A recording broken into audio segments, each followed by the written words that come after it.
Let the chaos reign. Chaos Reign presents American Gangster Frank Lucas, The Tribute, June 2nd, 2019. Enjoy.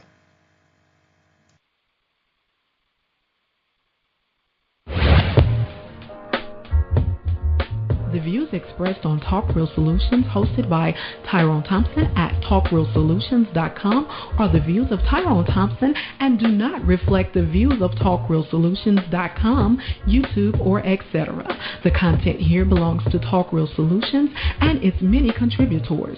Views and opinions expressed by all contributors belong to them and not TalkRealSolutions.com or Tyrone Thompson, the host, or etc.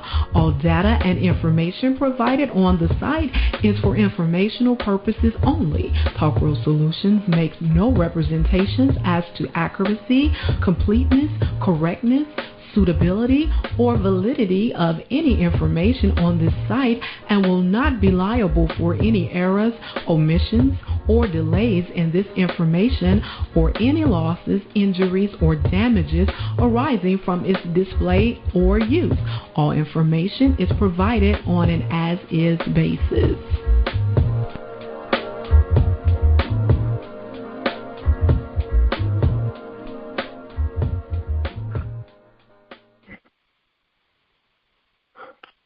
In the world where there's crime, corruption, violence, murder, rape, theft, and all form of atrocities that plagues the world, what you're witnessing, we are living in a state of chaos. It will take a greater, much extremer chaos to return the order in which the world we live in today. Good evening, black people. This is Chaos here. Okay, Gary. And welcome again to another edition. I'm going solo tonight. It's been a while. I have wonderful guests for the past month. And I really did a solo episode yet, so that's going to change tonight.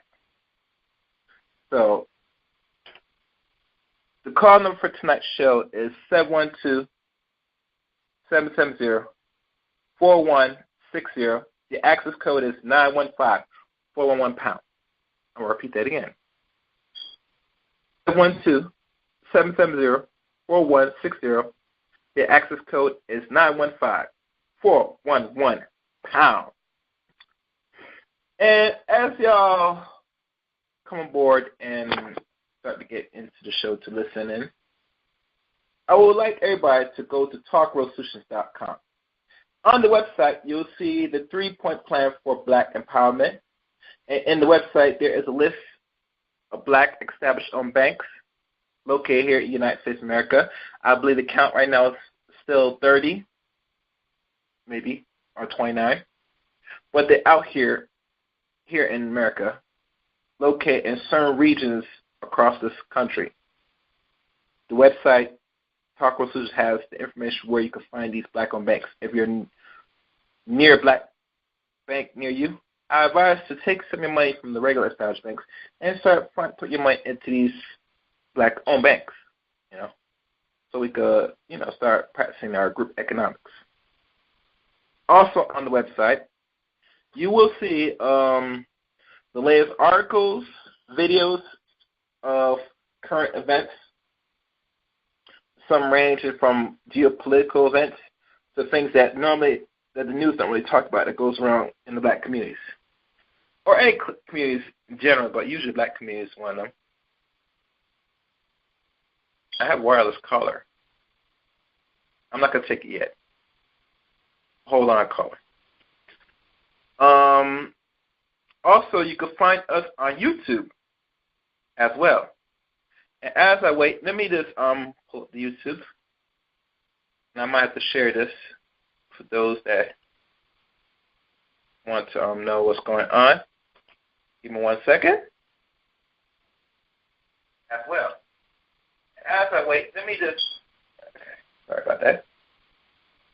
Let me just grab this.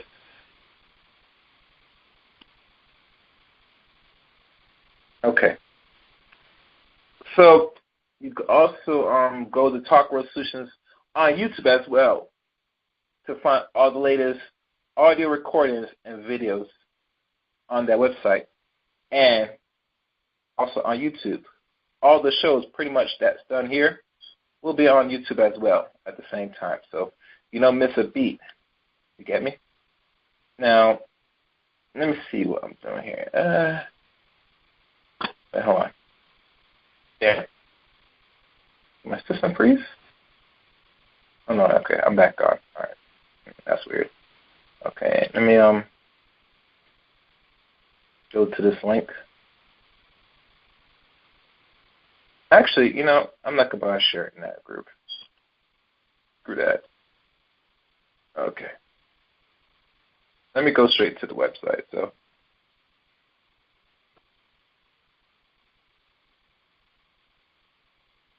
what is this? Yeah, the media is full of crap right now. All right, let's move on. Tonight's subject is titled T.R.S. presents American Gangster, the Frank Lucas Tribute.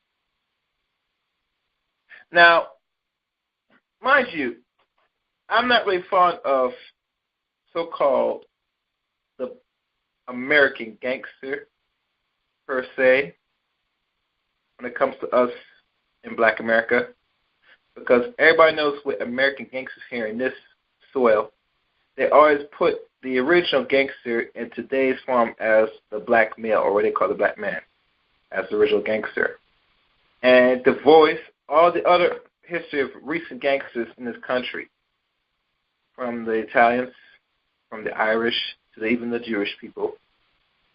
Even we watch famous movies like The Godfather, from the Irish movies that show gangsterism, even Billy the Kid back in the 1800s, and all the types of gangsters that shows back in the day. If people know one correlation with all these gangsters, they did their thing, but America rewards and memorializes their so-called gangsters. You know, they even go as high as sit there, maybe put them in textbooks. They might even make statues of the so-called American gangster. But nonetheless, they idolize and worship their criminals of society. When it comes to us as Black Americans, we really don't glamorize any form of criminality, especially within our culture here in America. We say we don't, but otherwise, because it's been promoted in our subconscious thinking, we think that looking at and viewing low-level criminals of our society that really not doing much at all, but pushing the same weight and the servitude for their so-called Eurocentric masters explains it in itself. So, as I'm sharing these last links, now mind you, I'm going to pull up some articles about this once American gangster, Frank Lucas. And we're going to go into his life and potentially his transition. So, for those that be waiting, let me just go through this. Alright. Okay, that's good enough. So let me pull up some information on Mr. Frank Lucas.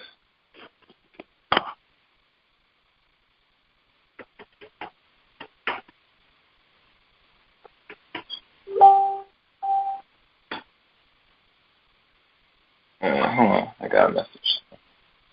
And they have some audios of him. You could probably play. Let me see if there's an audio of this dude. You could probably do that. I'm not sure how it will sound. But let's see.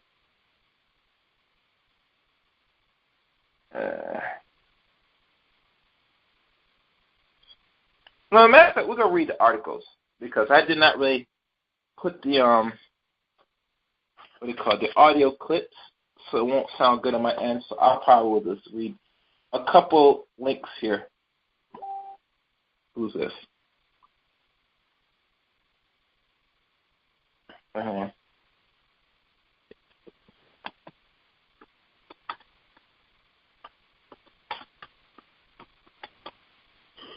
Okay. I'm trying to put the last few links up here. And remember, Frank Lucas is an older man. He died very old. So not like he just, Frank Lucas, out of all many gangsters, live an actual full life. To be honest with y'all, if y'all didn't really think about it. Well, let's go into one of the few articles. We'll start with the roots. Harlem drug kingpin Frank Lucas dies at 88 years old. And this was posted yesterday. Harlem kingpin Frank Lucas, who inspired the 2007 feature film American Gangster with Denzel Washington, has died. According to CBS News, Lucas passed Thursday in New Jersey. He was 88 years old. Raised in North Carolina, Lucas found his way to New York in the 1960s, eventually becoming a major drug trafficker based out of Harlem, known for supplying a especially formidable package of heroin. Lucas, who mugged, drugged as a boy, moved to Harlem after witnessing the Ku Klux Klan murder his cousin, an incident that Lucas claimed began his life of crime of the earliest years. Lucas would soon find himself under the tutelage of Harlem kingpin Bumpy Johnson before a heart attack ended that crime figure's life after murdering a prominent local drug dealer, or Podman drug dealer.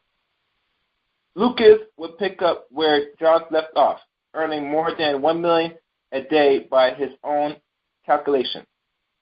The one-time owner of office buildings in Detroit and cattle ranch in North Carolina, he regularly rubbed elbows with Muhammad Ali and James Brown. Lucas is credited with the creation of the infamous Golden Triangle of the 1970s. Lucas claimed he imported heroin from Southeast Asia in the coffins of American soldiers killed in Vietnam. Who the hell is going to look in a dead soldier's coffin? Lucas told New York Magazine in 2000. We had him make up 28 copies of the government coffins. Exceptionally, we fixed them up with false bottoms and big enough to load up with 6, maybe 8 kilos. A lot. And according to the Associated Press, Lucas associated Leslie Atkinson as an off-again supplier for operations, arranging for the drugs to be shipped in furnitures, not caskets.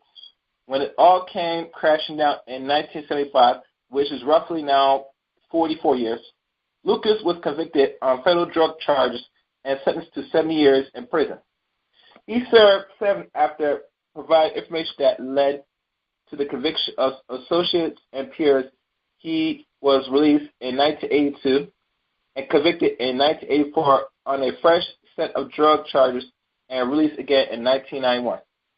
Now, if people didn't know, in the movie American Gangster, and I remember watching that almost 12 years ago, they did show him start snitch out the whole entire New York City and New Jersey. Law enforcement, kingpins, you name it. He snitched a lot of people to cut his sentence from 7 years to 7 years.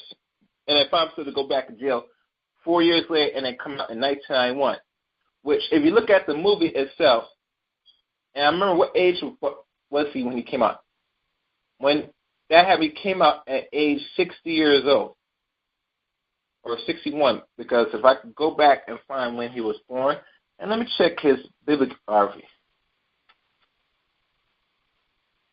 Because I don't want to be just ranting them out. I got to know Wikipedia. All right. And I think I'm the only one that's talked about this, to be honest with you. And it's not really much people are going to cover this because, like anything, we don't really, in my mind, it's not really popular, to be honest with you. Okay.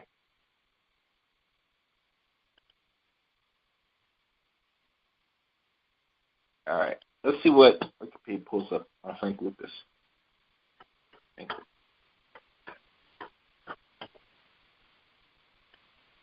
It says here, and he died. Actually, he did die May 30th. Okay, so he died a few days ago, 4 days ago. Okay, he died Thursday, Friday, 3 days ago, actually. He was born September 9th, 1930.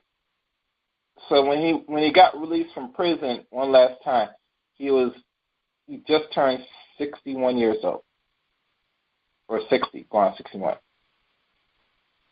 And the funny thing, going back to life, because obviously that's the only thing he had to go back to after spending the first 7 years in jail, is, you know, the drug game was different back then, and he was an older man. So it's not surprising that he got caught again after coming straight out of prison. The problem is that they want him to do less time again instead of make him do more time, the max time, the second time. But that's how the system works. Let's continue. And you know, if you remember watching the last scene of American Gangster, it shows him come out of jail for the last time in 1991. Ironically, Lucas is survived by 4 daughters: Francine Lucas, Sinclair and Ruby, Betty and Candace Lucas. 2 sons, Frank Jr., Tony Walter, along with many grandchildren and great-great-grandchildren. 2 sisters, Maddie Lester and Emma Moore, and 3 brothers, Ezeal, Lawrence, and Laveau Lucas. His wife, Juliet, and another son, Ray, died before him. And that's it for the Wikipedia. No, my fault. That's the end of the root version of Frank Lucas. So let's go back.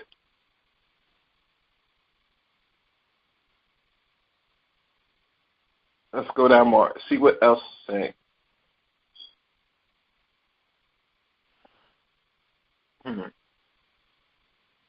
And I gotta check when this was actually. Drug lord Frank was depicted in 2010 dies. And there's more articles. So let's check the next article. Let's say it says otherwise. And usually every article goes in a different perspective of the life of Frank Lucas. And we'll probably we'll go to Wikipedia for a full in-depth of his life to get more clarity. Because, you know, anybody, if they remember watching the movie, it depicts enough, but, you know. In the next article, this shows here, and this is written by Bibliographics. Frank Lucas, the same thing, lives and deaths, bibliography.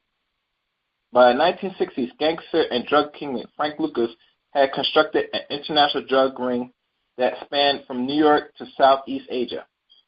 Who is Frank Lucas? Frank Lucas was born September 9th, 1930, in Lake Grings, North Carolina. So he is a Virgo, zodiac astrology. Okay. Frank Lucas moved to Harlem in 1946. So he's been in Harlem for over 73 years. I'm not sure if he died in Harlem, but let's continue. Where he entered the world of street crime. By the 1960s, he had constructed an international drug empire that spanned from New York to Southeast Asia, killing, extortion, and bribery, where his mutas operating the Lucas had millions in cash and properties in several cities when he was busted in 1975. His wife, Lucas' wife, a former Puerto Rican homecoming queen, Julianne Ferretta, she spent 5 years in prison for participating in her husband's drug enterprise. Once Ferretta got out of prison, the couple lived apart for many years but got back together in 2006. I did not know that. That's some new information. In 2010, she was arrested once again for trying to sell drugs. This time, in her native Puerto Rican or native Puerto Rico, she was given 5 years of jail time. The daughter, amongst the 7 children, Lucas' daughter, Francesca Lucas Sinclair, and I read that right from the other article, launched the service of Yellow Brick Roads, a safe haven for children and incarcerated parents. Who was Frank Lucas' mentor? Lucas' mentor was Harlem gangster Ellsworth Bumpy Johnson. There is some disagreements over the now-closed Lucas was the Johnson. Lucas claimed Johnson took him under his wing and eventually became Bumpy's right-hand man. Others close to Johnson include his widow, Mayneen, testified that Johnson distrusts Lucas and never made him more than a flunky. Moving to New York, Frank Lucas arrived in Harlem a summer of 1946. People told him to be smart and get a decent job as an elevator operator or doorman at hotels. But Lucas saw how real money was made on the streets through illegal gambling and drugs. With each ensuing crime, he became more bold and ruthless. He first robbed a local bar at gunpoint. Then he stole an array of diamonds from a jewelry store, breaking a guard's jaw with a slug from his brass knuckles.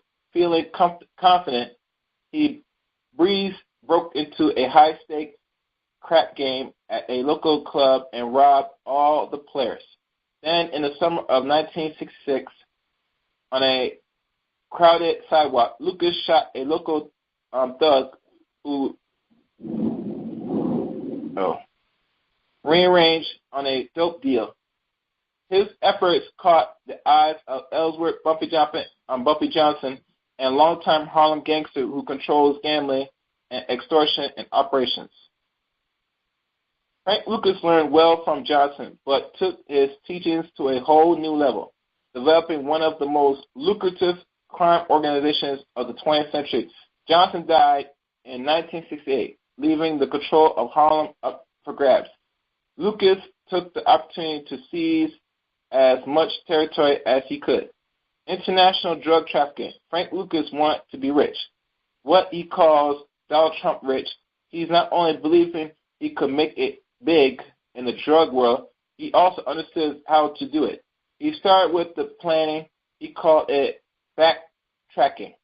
He would hold himself up in the hotel room away from any distractions. Hold on, let me click off this ad. 1 second. Oh, what the hell? Where was I? All right, for a month or two at a time, he would look back on the jail, on all the past experience and what he learned, then look forward to the future, including every possible detail. And the detail of the detail, making sure he mentally walks through every step of the operation. Frank Lucas realized that to take over Johnson's operation, he needs to break the monopoly of the Italian mafia.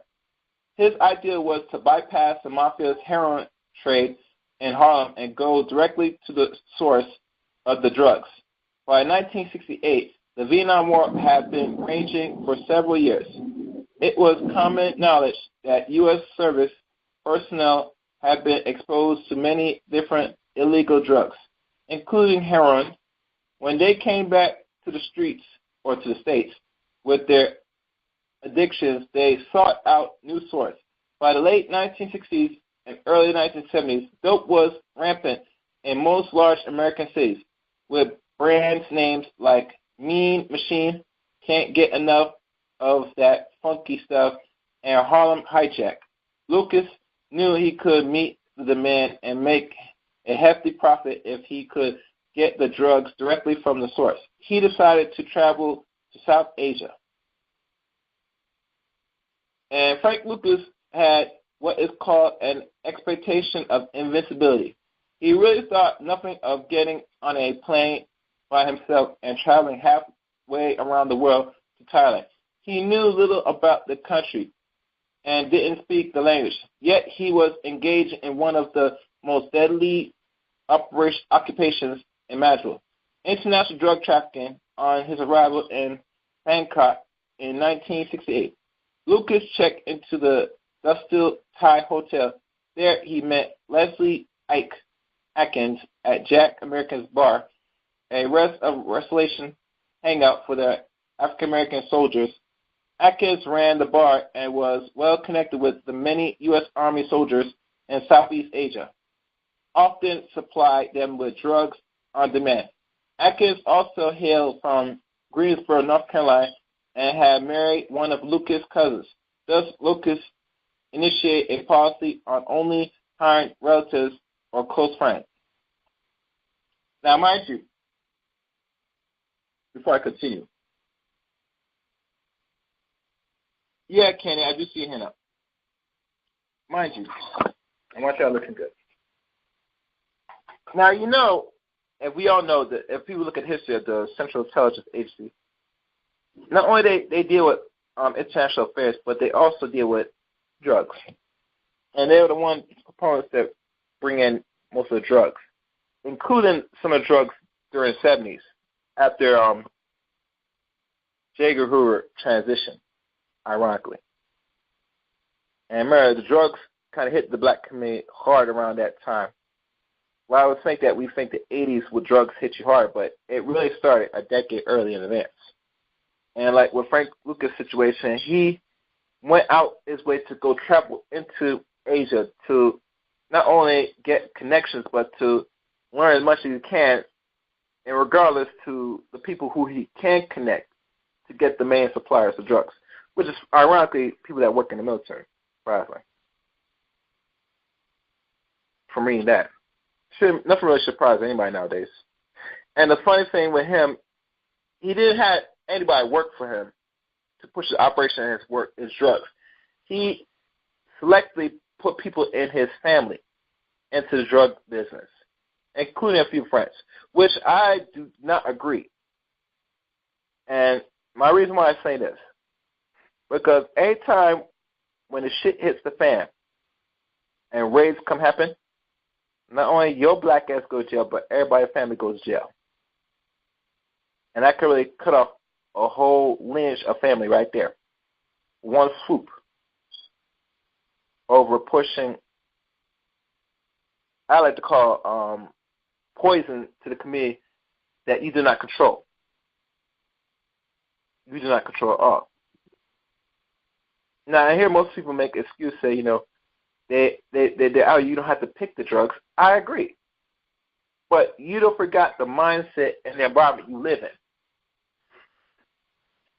If it was that easy and now people didn't really sit there push this type of poison, they wouldn't. Much less someone we will not even take it. But we don't understand the psychology of the Negro and how the Negro was constructed. That's why when you see some people that didn't fall into the cracks of pushing the drugs or taking it, it's only a small percentage, people. But a good half of the population took on these drugs and pushed them during them times. And you must understand, if you do not control the environment, which men should be opposing the environment, like every man out here, you're going to be pushing and doing things that's going to be out of your character, that could be detriment to you and the community you stand. So keep that in mind. So let's continue. Hold on.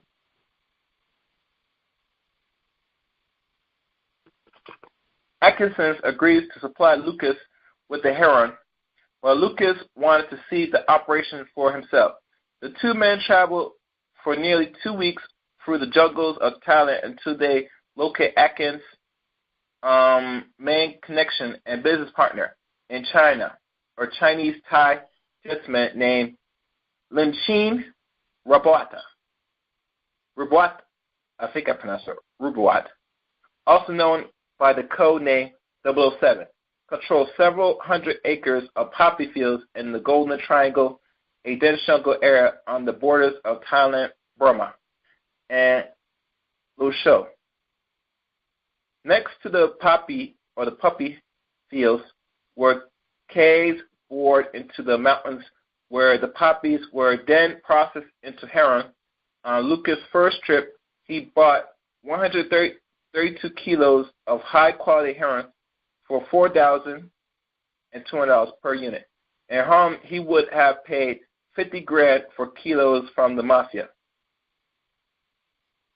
Lucas and Akez create an army inside the army on draftees and enlist men in order to set up the international distribution system.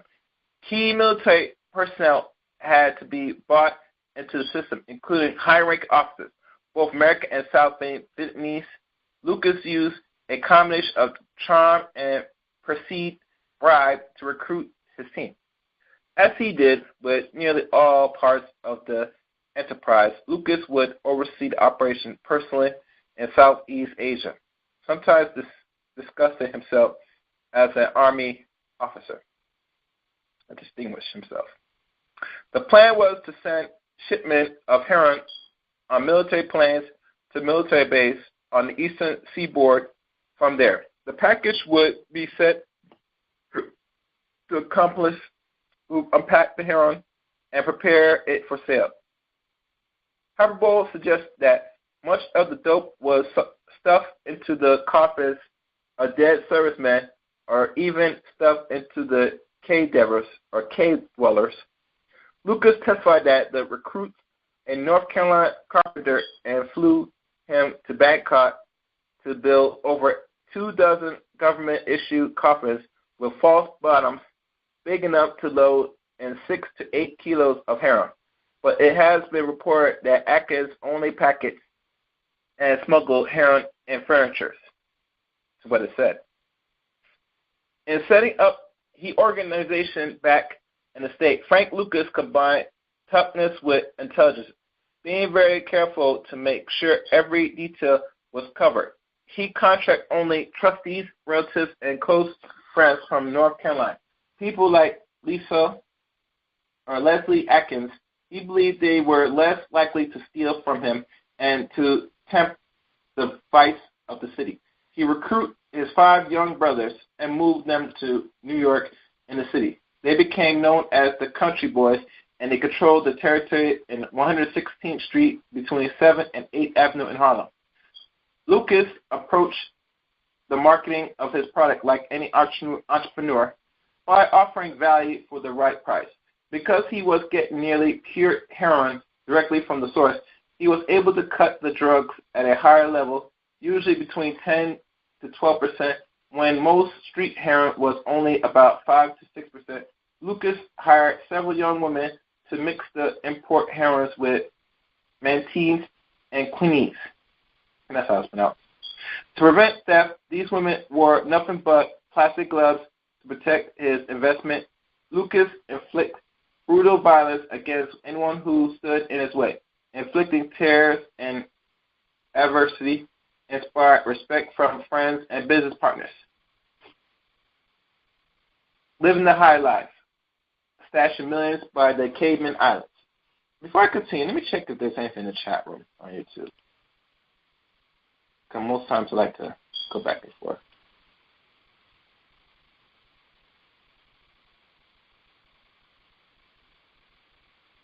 Oh, what's up, Max? Gary ain't no black American. Interesting, Alcorn.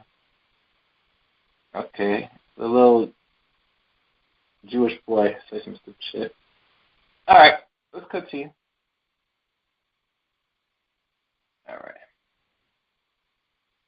Let me see. Where is my article? Just as Lucas had planned, the money came pouring in. He often bragged that he was making $1 million a day. There's often wasn't enough space to hide the cash, so he would laundry the money, personally driving large bags of bills to a bank in the Bronx where the bankers would count it and exchange it for legit bills. Bank executives would later plead guilty to 200 misdemeanors violating of the Bank Secrecy Act at the height of his career. He had over $52 million in various Cayman Island banks and 1,000 kilograms of heroin on hand, worth 300 of a kilo to hide. The exchange money Lucas brought into legit business. Legit business, such as a string of dry cleaners and gas stations, in the hopes of avoiding detection. He also owned office buildings in Detroit, apartments in Los Angeles, Miami, Puerto Rico, and several thousand acres of ranch called Paradise Valley in North Carolina, where he had 300 head of black Angus cattle and prize breeding bulls. Friends of celebrities. Lucas also made the rounds in the New York celebrity circuit. He will often be seen at several of the hottest nightclubs in Manhattan, hobnobbing with famous athletes like Joe Louis, Muhammad Ali, entertainers like James Brown, Barry Gordon, Diana Ross. Lucas was slated to be in a Hollywood gangster movie entitled The Rip-Off, set in the streets of New York City. He contributed nearly $100,000 into the movie and lent the production several of his exotic automobiles. However, the movie was never finished. He spent money freely, once buying a couple of $140K Van Cleef bracelets for both him and his wife, Julianne. She bought him a $50K, chinchilla coat and $10K hat to match. However, most times Lucas preferred to dress very casual so as to not attract attention to himself. The criminal trial. Just as Frank Lucas wouldn't have been successful obtaining a transporter of heroin from the Southeast Asia without the support of corrupt military personnel, so too would he have been unable to sell the stuff on the streets of Harlem without dishonesty cops during the 1960s and 1970s. The New York Police Department. Wait, hold on. What's going on here? You see, wait, I never let Davis ignore you. Wait, hold on. 1 second. Let me go in the chat room. Come on, guys. You guys cannot be hit me up on the. 1 second. Now, let me finish read this before I go back to the chat room. And those that chat room, mind you, I'm not going back and chat room back and forth. I want to finish read this. So please, let me continue. During the 1960s and 1970s, the New York Police Department Special Investigation Unit, SIU, was hopeless corrupted. It had citywide jurisdiction of nearly unlimited authorities. The unit had developed a cowboy-like mentality, breaking in, conducting warrantless search of suspicious drug dealers, creating illegal phone tapping, using bribery, controlling addicts, informants, with confiscating of heroin.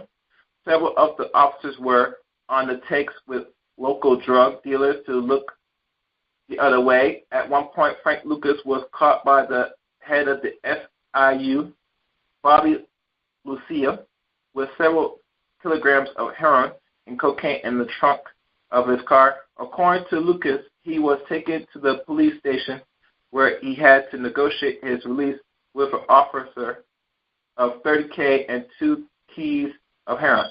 This was a common practice and made many in New York police departments or police officers participating in this crime. They were supposed to be stopped. Prosecutors, Richie Roberts. It's time the police corruption made national news and the Justice Department wanted it stopped.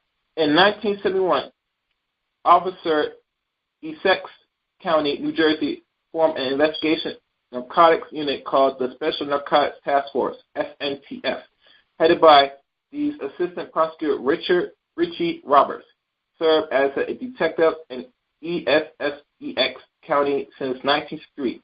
Roberts was a former U.S. Marine and recent law school graduate from Seton Hall University. He was very street smart and was known as a cop who did what he had to do to get the job done. Unlike some of the counterparts in the New York Police Department, Roberts was incorruptible. Frank Lucas' house raid.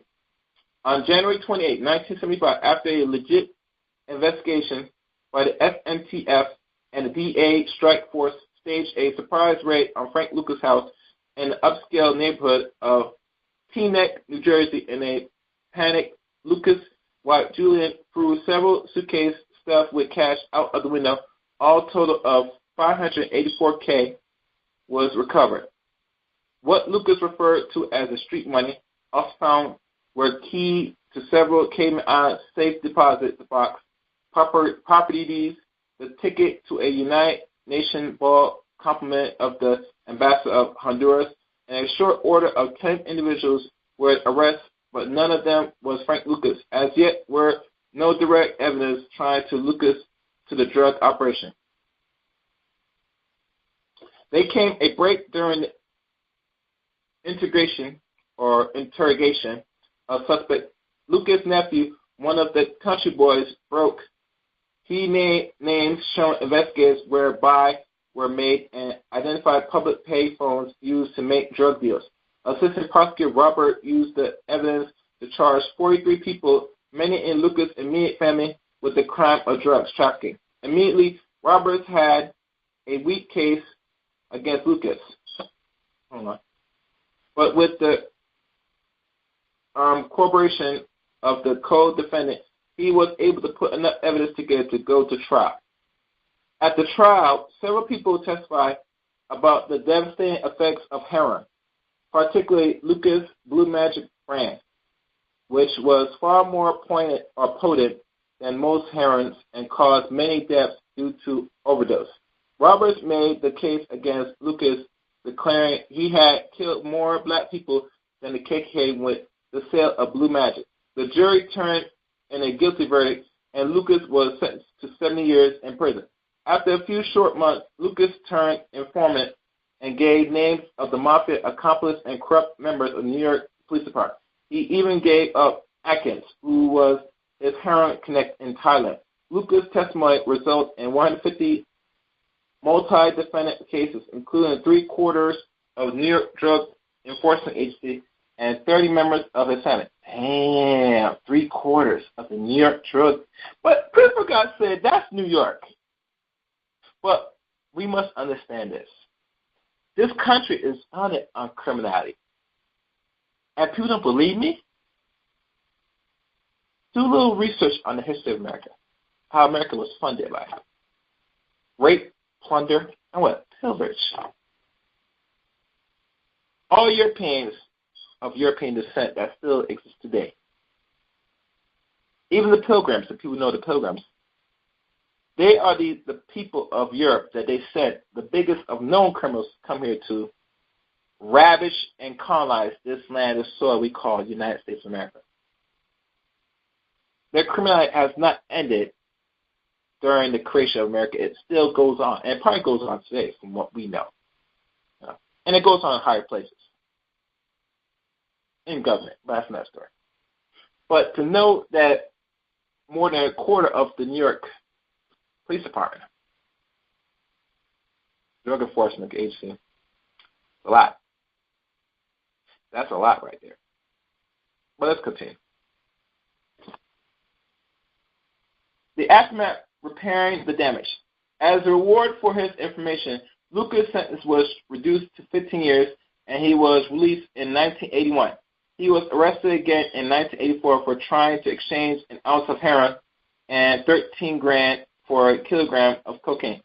By this time, Richard Roberts had gone into private practice as a defense attorney, and upon hearing of his one-time nemesis arrest contact, Lucas, even though Lucas had once ordered a $100K contract on Roberts' life during the first trial, he was willing to defend Lucas, who, except largely through Roberts' efforts, Lucas received a sentence of 7 years light for a man who had been convicted twice for a similar crime.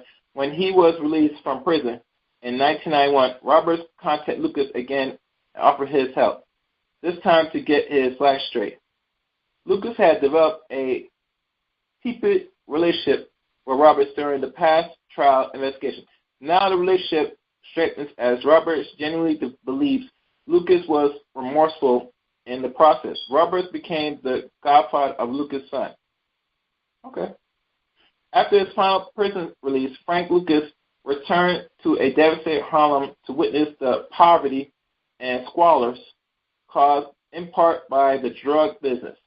For possibly the first time, he began to realize how destructive his enterprise has been, individually and entirely commonly, or the community. Lucas repent, saying, I did some terrible things. I'm awful sorry that I did that. I really am. As a result, he was spent much of his remaining life working to repair the damage he caused. He joined efforts with his daughter nonprofit organization Yellow Brick Road, which provided a safe haven for children and incarcerated parents. In 2007, Hollywood once again paid Lucas a visit with the biopic of American Gangster starring Denzel Washington, which depicts his life crime. The early life, and we go back to early life of Frank Lucas, and it's soon wrapping up because it looks like this article is going to die. And I'm not going to go into any other articles because I think it's going to be the same thing nonetheless. But it gives this article probably gives more of a bigger template of his life so far from what I'm reading. The early life of Frank Lucas. Like I said, born September 9th, 1930 in Lake Grange, North Carolina. Frank Lucas was a country boy who grew up in Greensboro, North Carolina, as with many large-than-life personalities. The biography of Frank Lucas is shrouded in fact, mystery, and myth, much in which he has been perpetuated by Lucas himself. Lucas grew up in the rural of North Carolina during the depths of the Great Depression. Many Americans in the rural South were poor at that time, but most African Americans suffered the deepest poverty. Lucas spent much of his early youth looking after young siblings and getting into trouble. He was claimed that he's the one incident that sparked his life on crime was witnessing the murder of his cousin. He was only 6 years old when 5 members of the Ku Klux Klan, shrouded the streets and hoodies, showed up in one night at the shack where he was living, and the men killed Lucas' 13-year-old cousin on the spot, claiming he had looked at a white woman in a flirtatious way. But like much of the folklore surrounding Frank Lucas, investigators have never uncovered the evidence to support his claim. As the older boy in the family, Lucas had to find a way for the family to survive. With the Depression raging on, it was difficult to obtain and hold a job, so he resorted to stealing food. Later, as he got older and stronger, he found some success mugging intoxicated customers outside the local tavern. In his later teen years, he got a job working as a truck driver for a pipe company until he was caught in the act of sleeping with the boss' daughter.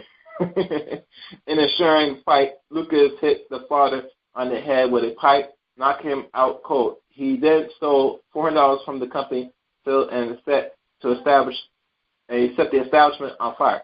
Fearing he would be arrested and jailed for much of his life, his mother pleaded with him to flee to New York. Remember, that's the reason why I left New York. And that's the end. Not bad. I think this one has a better depiction of Frank Lucas than most of the other articles. And like I said, I can go on and on. Let me check the chat room.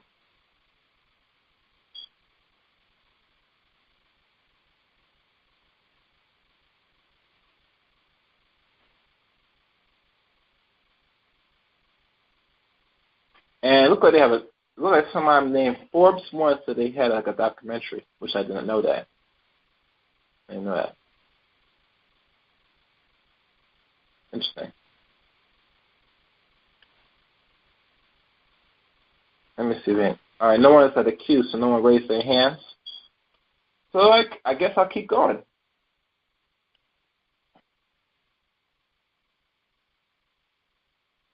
Let me see what other articles are here.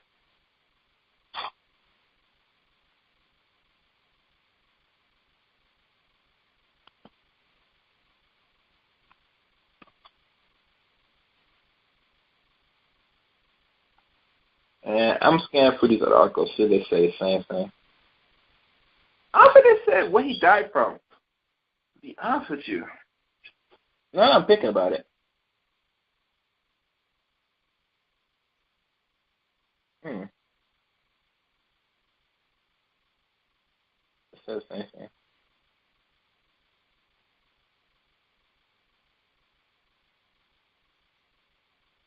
You see as he was using.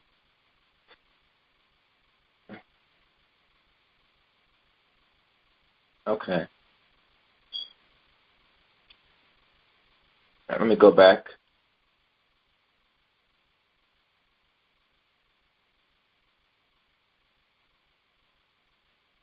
I'm going through some of these articles. All right. As we look here, this is the same thing. And normally, some of these articles that's been shown up lately, looks like it deals with the film American Gangster. And for those that watched it, I know a lot of black people watched the American Gangster movie. I think it was very popular. They might go back to that movie. But I think a documentary would be more suited than just a movie. Because the movie, it glamorized the gangster lifestyle of Frank Lucas. But I think that may explains more of the in-depth than what is expected. And the one thing people should know about Frank Lucas, I mean, he is, like he said in the movie, a gentleman. Or considered himself a real gentleman. That's one thing he, in the movie, learned from his mentor, Bumpy Johnson. Wait, hold on.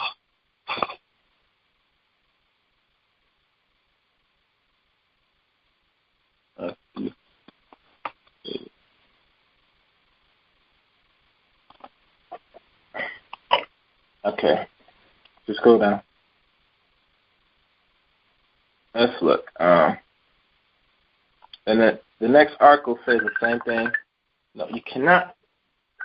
No. Just,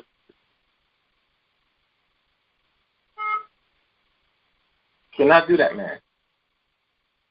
What? Hold on. 1 second, people. Let me deal with this.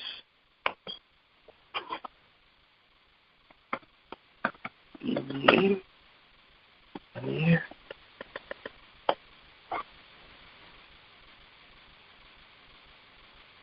All right.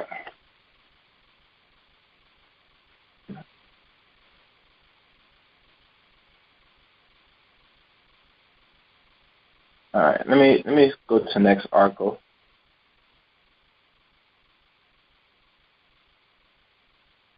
Frank Lucas harm kingpin.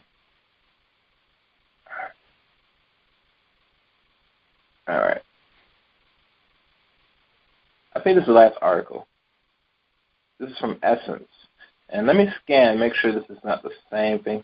Because most likely this is all the same thing.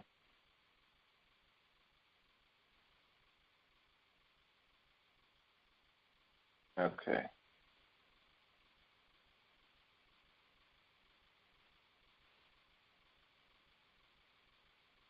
Okay. All right. Go down.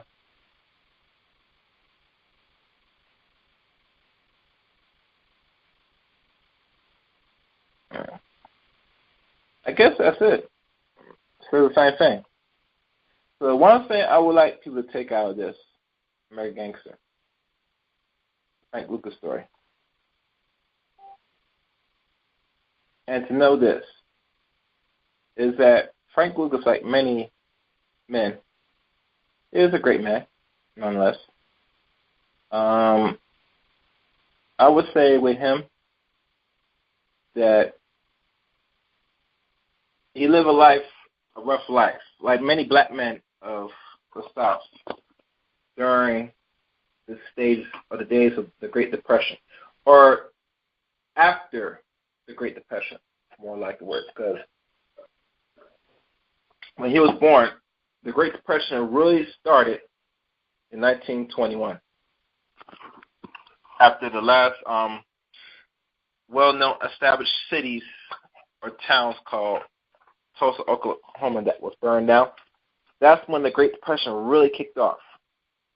And it expanded throughout the 20s, the 30s, up until the beginning and the end of World War II. We slowly got out of the Great Depression after World War II, which is an expand of over 20 years. One thing with this American gangster, or this glamorous of American gangsterism, that crime does pay for a certain race of people. It does not pay for the black nation or the dark nation, I like to call it, because you do not run and control this country. You participate in it, no doubt. The military you go into is actually yours because you make up and defend this country if most black men that were in the military. No, the military has cut back substantially for the last almost 19 years. I think over 18 years now, because there was one time a 30% of black people in the military, and it went down from almost 35% to, I think it dropped down to 17%, almost 4%, the ratio percentage of the population of blacks in America. You built this country, mind you, with your sweat and tears. And what it rewards you, it gives you what we call things that will hurt you in the long run, in the form of drugs. And you know that drugs are many cases of killers in the black community. It's not the major component that kills black people in this country. The top still is abortion, second to cancer, and everything else underlying that.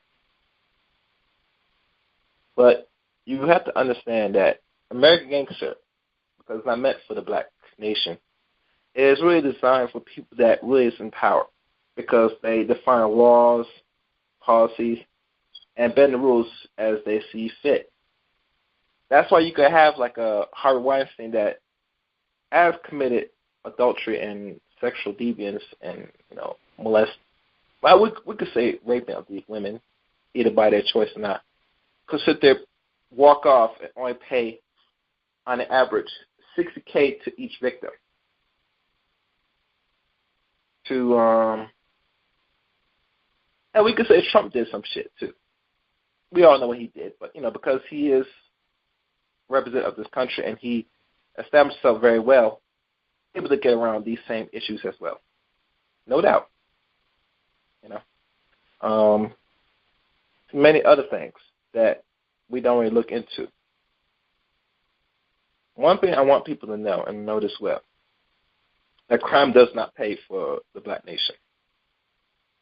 And that if you engage in criminality, unless you get caught up for whatever reason, your chances of, functioning properly in the society that they run decreases very drastically. Your net worth and your income, how you're going to build income, could decrease drastically. Especially if you're not going to work for yourself, it hurts you much further. Normally, you as a man or woman that's in the prison system for real criminality, not this little non-offensive crimes that they put people in, which is a problem because usually people should not be in jail for non-offensive crimes, but that's not a story. But if you are engaged in this criminality where you are pushing the drugs or actually engaged in killing of others, then you do your time, your chance of functioning in society is very weakened. Most likely, the return of you going back into prison increases very heavily high. Not saying you won't go back automatically, but to function back in the society, to really work employment, it's not going to be a reality because this country still has not forgiven people of criminal background. They say they're working on it, but obviously if they're making billions of dollars through the privatization of prison, you can see they're working on it, but it's going to be benefit once this so-called empire or American system start to really crumble altogether, you know. So, like I said, remedies for you, black male and black female, if you can, try to avoid the criminal injustice system as best as possible. There's no other ways around it. If you're trying to figure out how you can make your living without turning to a life of crime, you're going to have to turn to the internet. Hell, turn to the books or purchase books that you could feel you could stimulate your mind. Now, mind you, if you're not adequate reading or your reading is not that good, then you have to go back to basics. Start with square one. And mind you, use the resource available, if it's available. If not, search for it.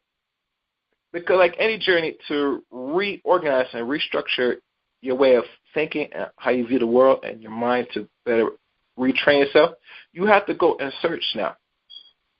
Because no one's going to give it to you just like that. You got to put in some work. And this is the thing that we fall behind people.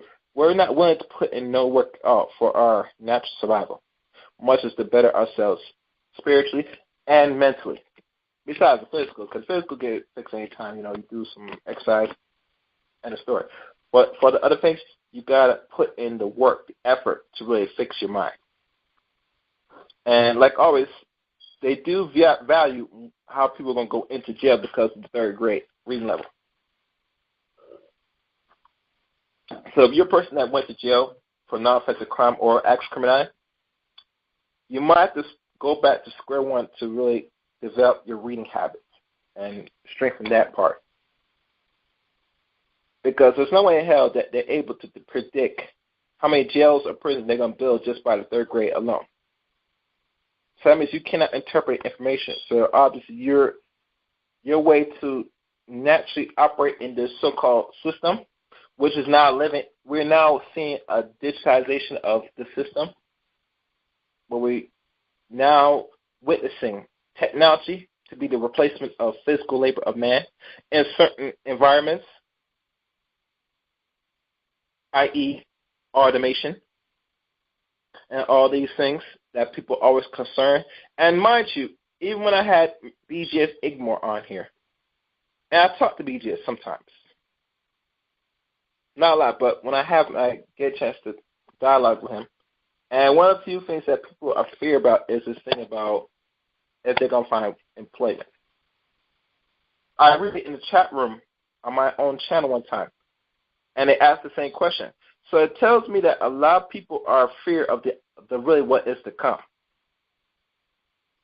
You're not going to function in the society or better yourself by that thinking that there is a fear that you might not be able to get the employment and still get those what we call Eurocentric bucks, or what we call white supremacy bucks. And I stole a page from a good friend. Yes, shout out to, it's really, you're not going to get that easy like that through just working through regular people. You might have to do something different. You might have to understand this wonderful thing we call a computer, this internet. Hell, even this cell phone we have in our hand. So like always, black man, black woman, you should always use everything at your disposal and improve on it. Learn as much as you can and apply it too. Do not let this fear of because you might have to do things different to survive in this so-called technological world we live in today. It should be a big wake-up call to the collective that said, if we were not really together now on one accord to better ourselves, then we're going to come together with some like mind of our own people to make something happen. If you think about it, we're the ones that keep creating jobs for other races of people, ironically. If you can't really see that, think of all the jobs that most people indulge in now. It was created and made by the minds of black people, men and women. Even now, we know some of our youth right now making jobs as speak with that with technology. And somebody's going to probably take that idea and steal it and call it their own. Who knows? Who knows? But you have to know that resort into the life of a criminal will not fare in the 21st century. It's not fair now because you see now with easier surveillance, it's easy now they could easily get you on anything now. And mind you, they might not have the regular work that you might get access to for your $8 an hour or whatever, how much you're making. They got all the nice work in jail. Imagine that. All the facility that people could get for wherever the minimum wage is, they now can get it all in jail. Ain't that something? Ain't that America? God love it. It's a beautiful thing, isn't it? But it goes back again of the American Gangster, that this is a created entity that's not normally for black people. We are part of America, yes, we are, but we're not gangsters. And a good book to read, understand criminality, I would say the only good book. Oh, hold on, I gotta charge it. That's my thing. Is it? Oh. Okay. One good book to look into read in regards to American Gangster. Well, not American Gangster, but criminality and understand the science and the minds of what really makes a criminal in regards to the black nation and who it really serves to. And it came out in 1990 by title Black on Black Violence and Servitude to White Domination by Amos Wilson. And the reason why I reference this book, and I read that book years ago, is an excellent read. I'm going to have to re-look at that work again and probably reread it again for most people, get more clarity. Because we could sit there talking about criminality as all day, every day about, Pookies and Ray Rays and Lane's nonsense, which is going on constantly throughout the YouTube media. But if we don't understand what makes a criminal and who it serves, benefits, we're going to keep going in circles.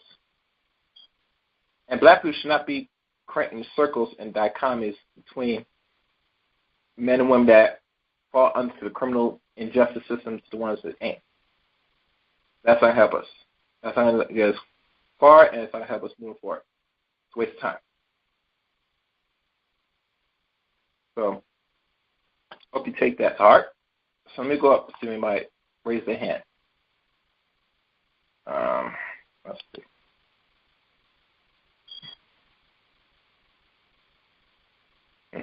Looking at the chat room. Yeah, a lot of people did watch the movie. I could take it.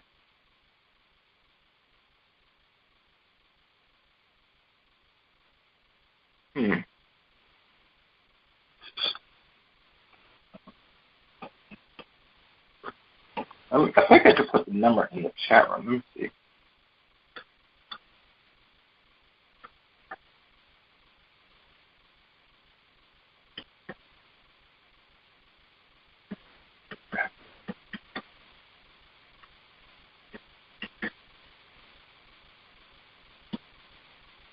Yeah, I guess I could put it in the chat room. That's cool.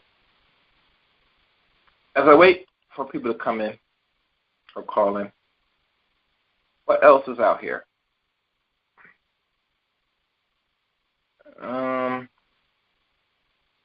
Let me check. Yeah, that's not good.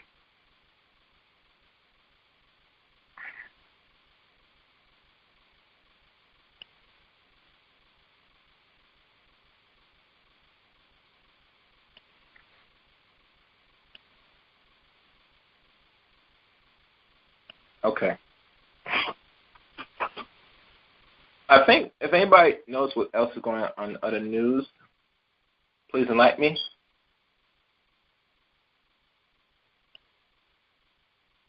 As I'm looking for things right now. Actually, did I ever say how he died from? Let me see. You never just said how Frank Lucas transitioned.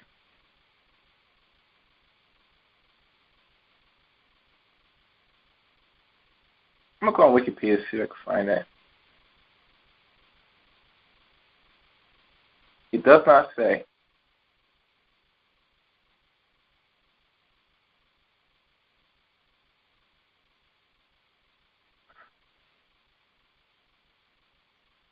You know, this guy was on a wheelchair, though. And I didn't know he broke his legs.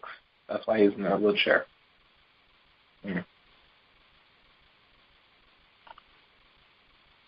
Okay.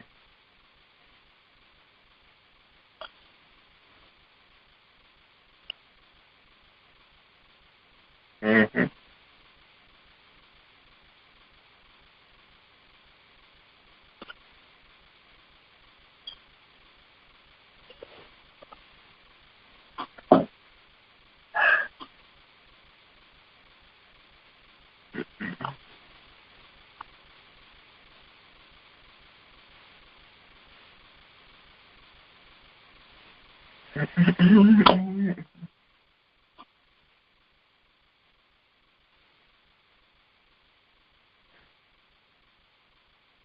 I would open the line, but I don't trust people coming in.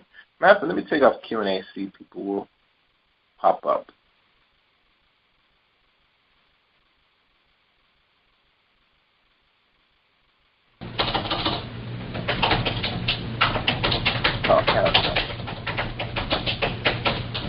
I open all lines. If you're typing, I can hear you.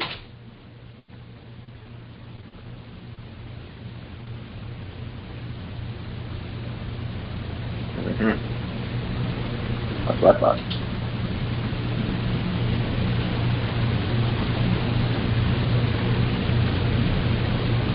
You know, I think I'm noticing people are watching the NBA final, but I'm not reading. Well, you know, the show must go on regardless. I'll focus on the Raptors and Golden State. What's the topic? What's the topic? Have you gone? Who's this? Big old C. And here with Frank Lucas. Oh, the drug kingpin? Yeah. What happened? He died. Oh, no. Sorry for him. Is that news in the black community? Is that news? I'm reading the tribute of this so-called American Gangster. My take. The tribute. Okay. Okay. What magazine? Huh? You say you're reading the tribute from a magazine? No, this is Chaos Edition to talk about the life and death of Frank Lucas. Oh, okay. Oh, I'm not sure where he died from.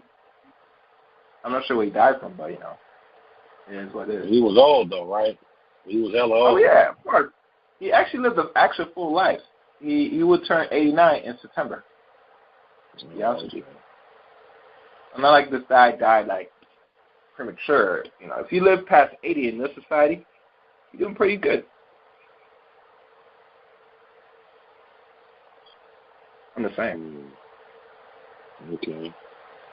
So, what angle are you coming from? Just giving the news about it? I don't know, man. I already gave my little perspective on the American Gangster of Frank Lucas. I'm not going to recap that, to be honest with you. I don't want you to recap it. I mean, is all you talked about was the Frank Lucas from the movie? See, I'm not, to be honest with you, not the movie. This is like, I was going through some articles just to do a little reading of him. Because we all watch American Gangster. You know what I'm saying? Right. And that's the movie. But have we really read the in-depth, from what has been said in articles. And if there was a biography of itself, which is floating right now, probably goes into more depth. I think there was one time American Gangster on BET over a decade ago. They talked about Frank Lucas. And during the time when the movie was just about to release, back in 2006, going on 2007. Yeah, that was a little serious. Yeah, that was serious. That came out before the movie actually that same year. Now that I'm thinking about it. Hold on. Okay. Yes, MJ. I open all lines, MJ. So if you call in, you probably will be on the air. Yeah. So yeah. But like I said, Big OC. I know most people not really noticing because it's Frank Lucas. You know. Yeah. I mean, yeah. Should we notice? It's optional, you know. Even talking about it, right? Even me talking about it, you know what I'm saying? It brings different elements because, you know, people live and die in society. You get me? But I think he brought an impact in this so-called era of the drug thing, especially in the black community in the 70s, if you think about it. Because a lot of people, when they think about crack cocaine, we didn't look back and say a lot of drugs were pushing a lot in the 70s. That eventually transitioned into heroin to what? Crack cocaine, right? Because of what? Yeah. I'm not sure how much the price of heroin back. I think money back then, now that we think about the 70s, some people could afford heroin, but mostly it was white people think. But black people mess around with heroin too, mind you. But they don't talk about much. You know? But when people really look back in history, they always go back to the 80s. You get me? And people really want to talk about drugs. You understand, Big OC? Yeah, because the 80s, that's what a lot of people go back to the 80s because they mostly referencing, I mean, depends on the age category. You're talking to somebody and they early 40s or late 30s, they're going to reference the 80s because if they lived in a black community where crack hit, then that's what they mostly know about. Mm-hmm. You know what I'm saying? When the crack, you know, when the epidemic, you know, that mid-'80s, you know, a lot of people know about that shit, late 80s and shit, New Jack City type shit. Yeah, and remember, they made movies on that earlier, before they did with the American Gangster movie about Frank Lucas back in 2007. But during that time, during late 80s, going on 90s, there appeared movies about crack cocaine, and they commercialized that through cinematography. You know what I'm saying? So I think that got more popularity because they promote that more during decades ago. You know, I mean, we can go back to the what they call black exploitation era movies, but that really was more of a chemical thing that happened during the community that kept more of a, I would say more of a watch and more of a something to look at more than heroin itself. And I think with Frank Lucas during the time, he actually affected majority of people in his home area in New York. I mean, I'm not sure outside of New York if any other black communities were destroyed with heroin. I can't recall. They had to deal with more research in that state. Know more about it, but usually the only thing that really affected black community mostly was crack cocaine. So, yeah. But heroin, it had the effect on black people, especially in the East Coast during that time, just as much as crack cocaine. But, you know, it's not that popular. I think with Frank Lucas' situation, the reason why they don't talk about much is because he made and affect a lot of the mafia with his actions, with his drugs, and because he cut them out of the market. Well, we're not making that much money when Frank Lucas came to the scene with his own version of heroin. He went straight to the dealer. They didn't buy from the Italian. I think that's why they don't talk about it much. They say this black man did all this without a second hand coming to us. He went out his way and did this all by himself without us. I think that's why it's never been talked about much. because it shows that this man, no, he hurt a lot of his community, but he really engaged in self-sufficiency.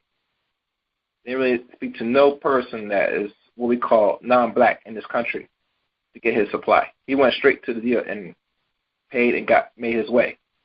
That's why I think they don't talk about it much at all. And, the movie, it depicted more on that. Cause if you remember one scene in the movie that people didn't pay attention, what was the guy that was going to help bust him to do a lot of time in jail? What he said to Frank? You remember what the thing he said? What did he say? He said, Frank Lucas, you know what you represent? You represent change. And what do you mean by change? That means you're the only black man that sits there swindle a lot of people out of the market, and they don't mind you doing a lot of time in jail, because that means once you're in jail, things go back to normal.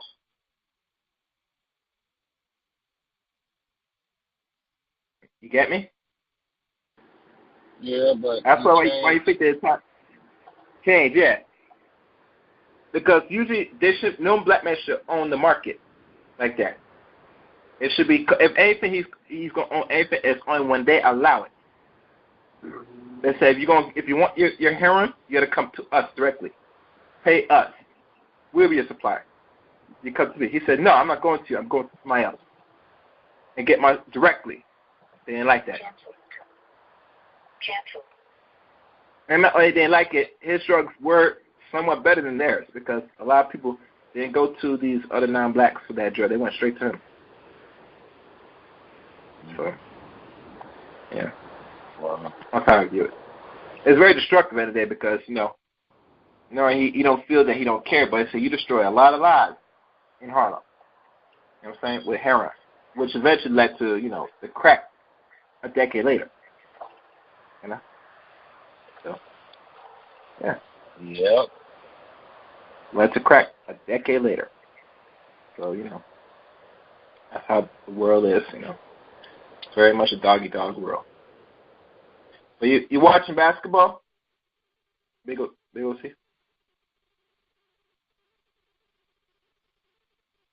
I guess not. That drug game is still there. And see, that's what I'm saying. Frank Lucas changed it, but he just changed it for that time. Exactly. Now the shit is back to normal. Oh, yeah. Things are back to normal. And the funny thing, I did not know he went back to jail after being released back in the early 80s, and went back in the mid-80s, and then eventually came out of jail and then looked back after 1991, which I think he was going to be 61 years old at the time when he got out of jail second time. And normally, usually when you caught with a first offense, and they give you time, you're able to get that reduced.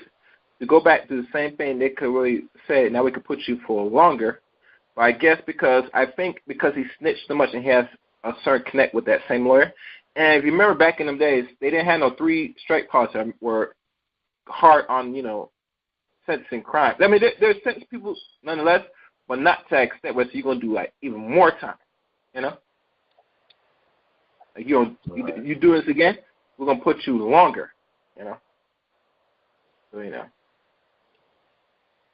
Yeah, because they get caught doing the same thing again. Normally they say they let you do the full sentence after the second time. I could be wrong. Yeah. Man, then again, when you look back in them days, motherfuckers had long-ass rap sheets, you know what I'm saying? Like 30 fucking crimes and shit. Niggas been in and out back in the always jail and shit. Getting out this big, they did 3 months there.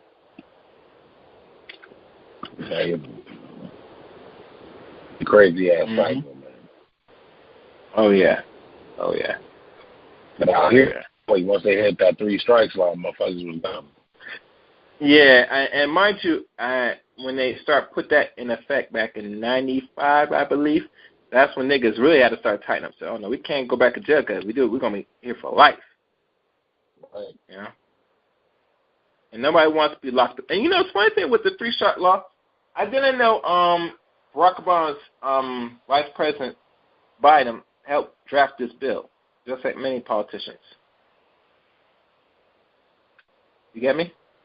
Well, I mean, a lot of motherfuckers, signed on to that shit, right?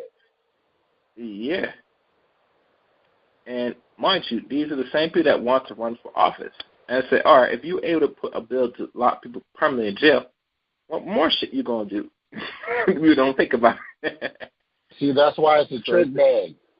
That's why it's a trick bag every time, man. You still voting for motherfuckers that fucked you off 20 years ago, 30 years ago. You still putting in votes for them same cats. So it's like, if you're going to be part of the process, you still going to be voting, casting votes for motherfuckers who done shit that wasn't for your well-being. But that's where you stuck, because you can only vote for who the fuck is there. You know what I'm saying? You ain't got a choice. They say you got a choice. Yeah, your choice is either vote or not vote. Because you got some races where it's only one motherfucker running. He's uncontested, so he gonna win. So it's like, unless somebody runs that you like, you fuck. If you don't like both the people running, then what you do? You got no choice. There really ain't a choice, man. It's like, yeah, you have no really choice at the end of the day. And the saddest thing that you always hear the saying that it said you have the choice between two poisons, and it said I'd pick the lesser of two. That's stupid. I hate that fucking say, and I hate when black people say that stupid shit. Like, do you hear how you sound? That sounds stupid as fuck. I gotta pick between two evils. No, you don't want no evil. Period. Yeah, don't pick. But see, that's what I'm saying. Don't pick. But we in the country chaos where people have got a comeback for everything. You know what I'm saying? And it may sound like it makes sense and all that shit, but at the end of the day, if you don't give a fuck, you don't give a fuck. But somebody will tell you, no, you gotta vote, and if you don't vote, then don't say nothing. And that's some more dumb shit too, man. But, once again, what if it's two motherfuckers running I don't like? Then what? Is it okay if I don't vote then? For that particular race? So and think about it, when you throw that question to them, they give you that stupid stare. Like, huh? You know what I'm saying? It's like, they give you that look. I'm supposed to choose one of these motherfuckers. So whatever race it is. I'd be like an asshole and throw a very trick bag question to them.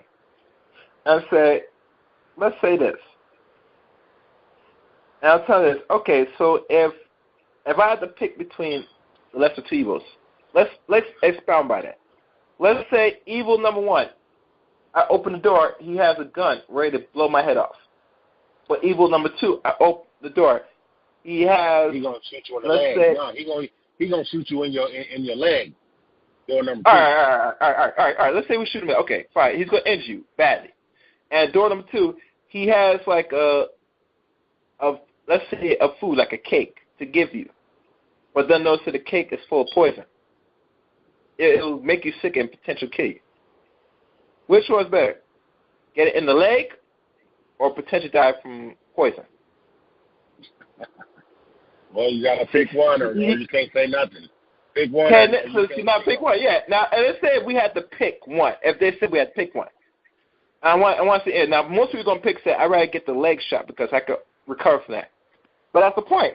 If they say you have to pick, you have to pick. But let's say any test where you say you don't want to pick either door. Then now you say you're neutral. They go say, but who's going to be the right one? I say none of them is the right choice. So obviously holding your vote goes a longer way than instead of just giving it up. And black people have not developed this habit. Say it's better you refrain from your vote from now until somebody brings you a better offer on the table. Because the politician's supposed to be that run for office got to what? Work for you, for the people, right? Yeah. Last my check. So if they can't present nothing that's tangible, I say, well, get away from the table and she presents something that is going to be in my favor. It's a way of look. It's like negotiation, which we don't come and understand, like in business. And a lot of people are illiterate in negotiating anything we want. But go ahead. You about to say something? Yeah, I'm just saying. You know what happens is we all get stuck and have to accept a common set of problems, right? Mm-hmm. Because it's like my problems may be different from yours. You know what I'm saying, Gary?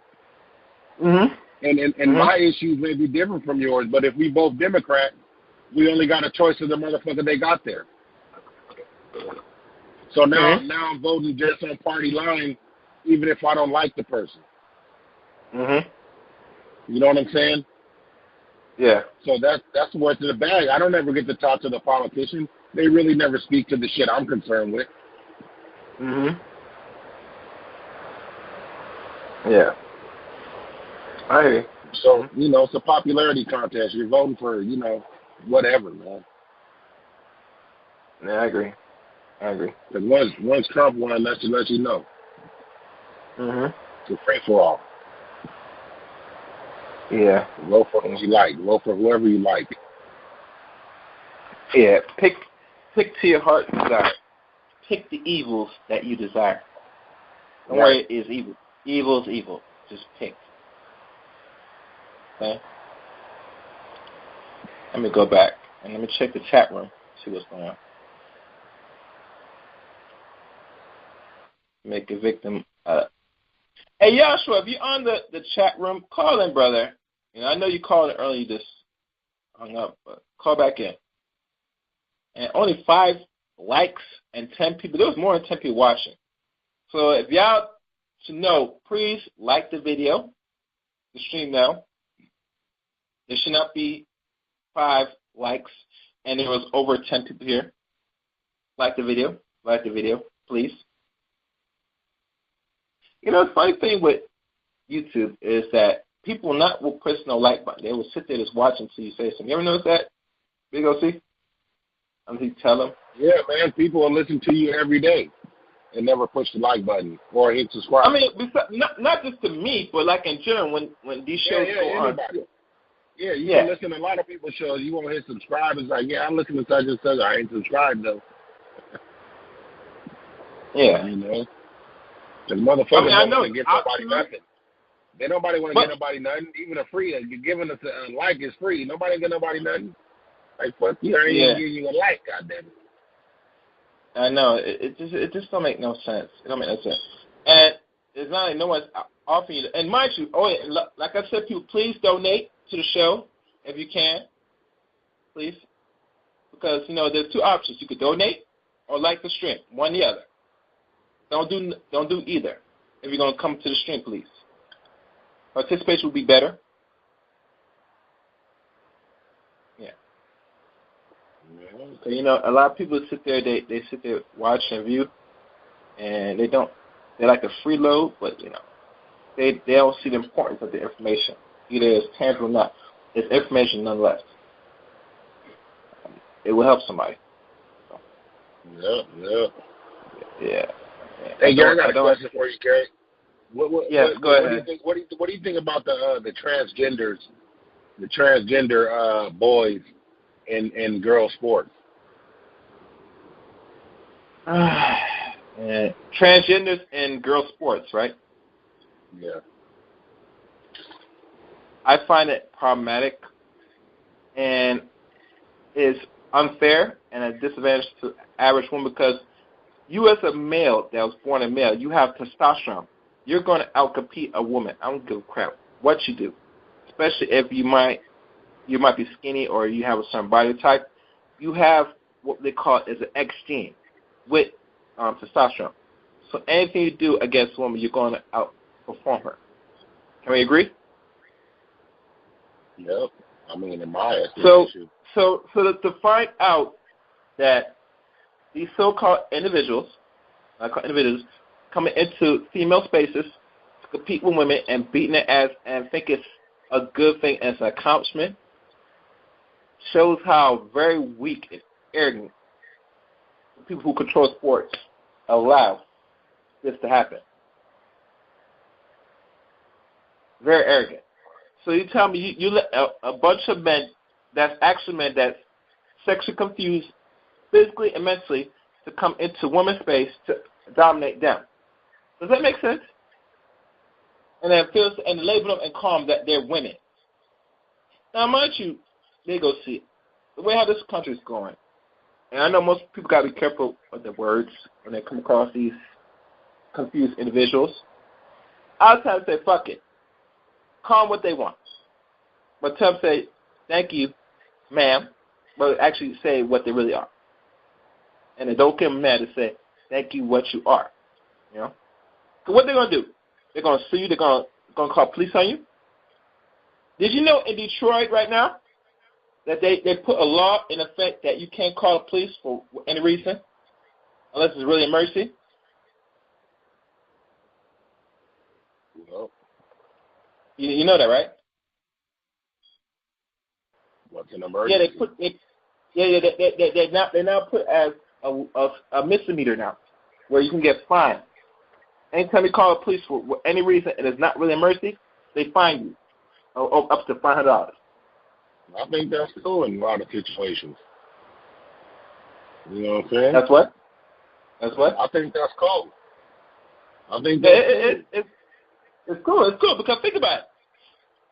You should not be calling police for any. And mind you, normally it's always the non-blacks that call police on black people to get them hurt or killed, most likely. And really, they really want to see police kill black people. So why the fuck you call police? We don't really call the police. We don't really be calling the police like that. Yeah, but always have it. Let's say a black person called police. It probably is only a last minute. You know what I'm saying? Yeah. We don't call police automatically for every little thing. You get me? Because we know what the police does. Yeah, like if a nigga's out in the front of the house playing his music loud, I'm not calling the cops. I'm going to walk out there and say, hey, man, turn this shit down or move down the road. And then if it escalates from there, then it escalates from there. But I'm going to still deal with it. I ain't calling the police. Yeah. I agree. Or if my neighbor's having a party, I ain't going to fucking call the police because I ain't got a parking space. Mm-hmm. I'm coming in and fuck my party up. Yeah. Because you ain't got no parking spot. Yeah. I agree. So that's the kind of shit that goes down. It's stupid. If you think about it at the end of the day. It's very stupid. Because I ain't calling the cops because you smoking a joint in your car at the park. I ain't calling the police. Mm-hmm. Yeah. Call police. Out your fucking mind. Because you have a problem with black people being present black people. It makes it your way to go to call the authorities. I'm gonna call police on them. Like what they call it, Becky, Becky Cabby or whatever her name is, calling police on black people and shit. Yeah. Ungrateful. Yeah. Well, that's my take on it. Let me go back to the conference call, Stephen. Anybody raising their hand up yet? I'll go back to YouTube. See if anybody's still chatting back there. And they're being very quiet. Chat.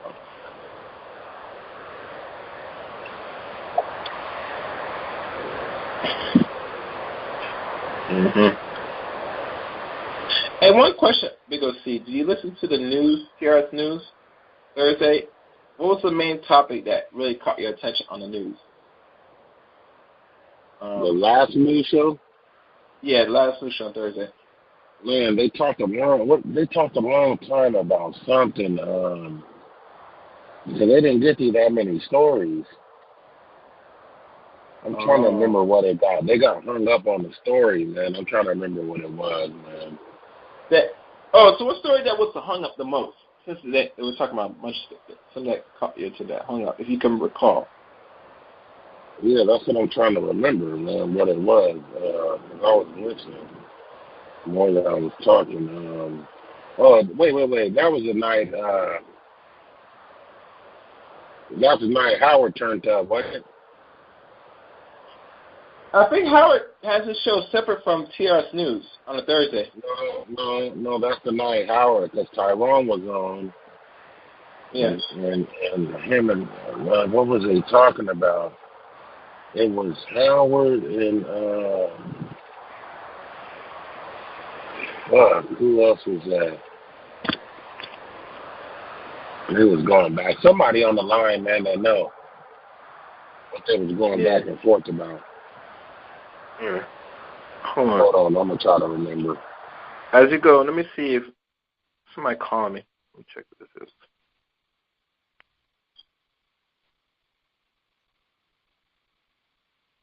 Yeah, hello everybody. I'm back. I'm Charles. Well, my take was this, Charles Faulkner, that in regards to American gangsterism, that crime doesn't really pay. Well, we got to look at understand who is the original gangsters. You know what I'm saying? Because like anything our people do, is always a reflection of the environment. You're right about that. I said it earlier, but if we participate in this environment and we're not imposed in the environment like we should be, that's enough that now we're going to resort to anything the environment give us, you know? You're right about that. Yeah. I mean, if you tell a man he can't work and he has another way to work that may not be quote unquote, legal, he's going to take the option. You stay within the law, but you don't give me the right to work. I'm not condoning that lifestyle, but a lot of us look at it and don't understand that, number one, when you get out of jail or something. Excuse me, I hate to interrupt you. Hi, everybody. Were you trying to say, Gary? Thank you for doing the show. Were you talking about when Black Jesus Minister was here and Howard had brought him on, and then JNYC cut in and cursed him out, and then was that what you were talking about? Was he back on T.R.S.? I didn't know if he was back on this platform. Was he back on? Yeah. Was that what you were talking about, Big O.C.? When he came back to T.R.S., Black Jesus? He came back to do a show to address some issues he had with Sonnetter and Polite. He was on their show. Yes, he was on Talk Real Solutions. And when was this? This was Friday, Monday. When was this? I didn't hear about this. I didn't know about this. I didn't see it in the title. What is today? What is today? Today's Sunday. Saturday. Was it Friday? I think it was Friday. Okay. I did not know about that. I didn't know Black Jesus. I thought Black Jesus didn't want nothing to do with Talk Real Solutions. Well, him and Tyrone, I guess, had a meeting of the minds, and he wanted to, talk about some debate issues he had with Polite and Sonnetter. You're fucking serious, man. Can't make it a life. He's not gonna win no debate between them Negroes. Well, he won't win because they don't believe in anything. So, but they are. They do find him amusing. They don't find him boring. And I was reading their chats, and they were requesting him to come back on Sonetter's show. Easy. What's the subject for my show tonight? Say it again. What's the subject of tonight's stream that I'm doing right now? Oh, you were talking about Frank Lucas and how he made it to 88 or 89 and passed away. Yeah. I don't think you said. Yes. What? I appreciate it. Do you have anything on your take on what I discussed? My perspective, unless you have a different I want to thank you for doing the show, and I think you were trying to give advice on people who need to learn how to read, something to that effect. You were giving suggestions. I gave my sense of a solution. A solution to reading difficulties? Well, that's one thing, but there's many solutions to go about if you're trying to self-improve, so you don't, to mitigate going back to what we call actual criminality. And I'm not talking about non-offensive crime, but the things that really hurt the community. And non-offensive crimes don't hurt the community. grab a Snicker bar and all that other stupid shit. It doesn't really help the community. As much as people think it does, it does. Were you testing me, Gary, to see if I was paying attention? A little bit? You could say that. You could say that, TV. I could say that? Okay. Well, I hope I passed. Yes, I was listening from the very beginning. Okay. Well, Charles would say, Charles, I'm sorry for interruption. You hear me? I know that was. You're breaking up. You're really breaking up there. Yeah, I know. Charles, you there? I'm here. Tell me what you were saying. Sorry for the interruption. I was saying that, basically we look at crime and it's propagandized as. Excuse me, I'm sorry, Mr. Charles. Are you retired? No. You're a law enforcement officer? Yes. Wow. So you don't have issues with any statements that you make on like YouTube with your job? You don't have any problems with that? Oh, what the hell? What does that have to do with my statement I'm about to make? Huh? Can I finish my statement first, then answer your question? Sure. Thank you. Number one, we got to look at the issues of crime, and we need to circumvent it before we go through another Frank Lucas or another whomever you want to pull out your hat for the name. Because plenty of those issues stem from lack of opportunity, of course, proximity, and frustration. If you give a lot of the guys who don't have the opportunity to get well-paying jobs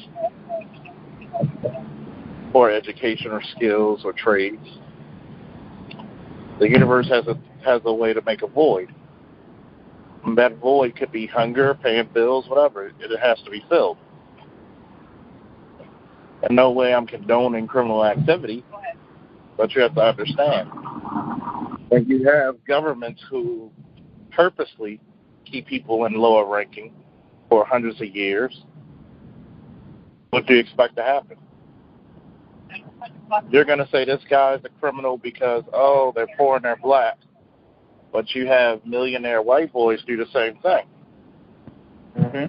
Last time I checked, the biggest drug dealers never wore true religion and fitted caps and polos or whatever, T-shirts, designer T-shirts. They wore suits. Many of them work for the pharmaceutical companies. If they can't sell you speed on the street, they'll sell you Ritalin and give you excuses like ADHD or whatever made-up terms they want to come up with. How many doctors were pushing for black women to get hysterectomies? And they never needed them. A lot. So you have an epidemic of not criminalizing the act, but you criminalize the person. We don't go into prevention. We always want to be the reactor of something. And that's the point that I look at it. When you have the Frank Lucas, and it was a void. You made it a way for people like that to exist. Could it have been something else?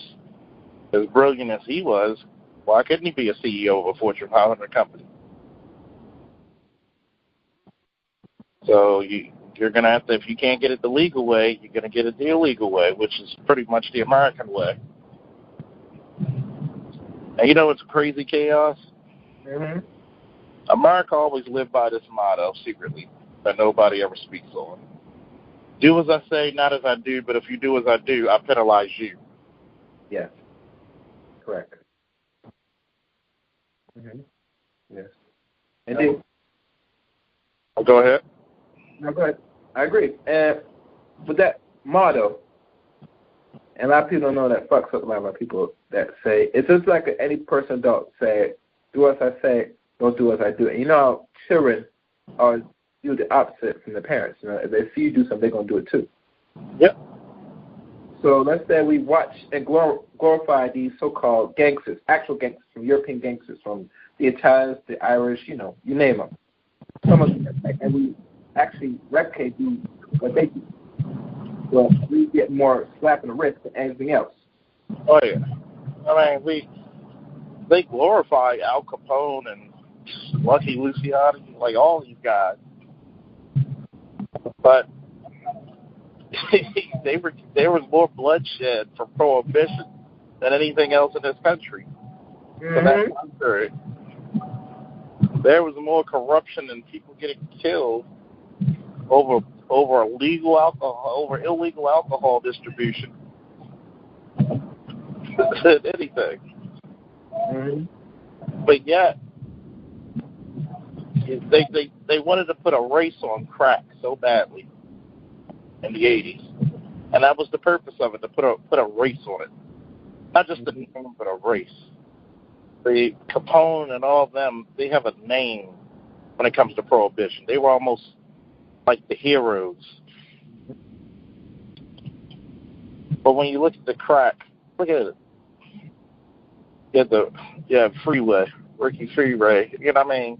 You had all these other people who was up in that era, and you're like, and people will demonize the hell out of their names. I mean, you might have some guys who in the rap game might take on a name, but they're not held in the same esteem as like Al Capone. Yep. Not Capone in either one, but you see how the difference of how they'll paint their anti-heroes as heroes. Hey, real quick, and you know what's crazy? What you're saying that is what I've always noticed when it comes to the white criminals of the past. They make those motherfuckers out to be so goddamn religious. It's like your priest is taking money from you. The school is taking money from you. That's all dope money. But it was all good. They put that shit in a nice light when the priest would show up. It's like the priest wasn't there just to save you from your sins. That motherfucker was collecting a check just like everybody else. And they never show you really are dope dealers. Yeah. He was taking your money and touching your kids all at the same time. Ain't that a bitch? Yeah. I've looked at it, and I'm glad you said something about that, how it wasn't just a criminal act. It was a criminal enterprise because everybody was in on it, except you. You were kept out. You got to think, most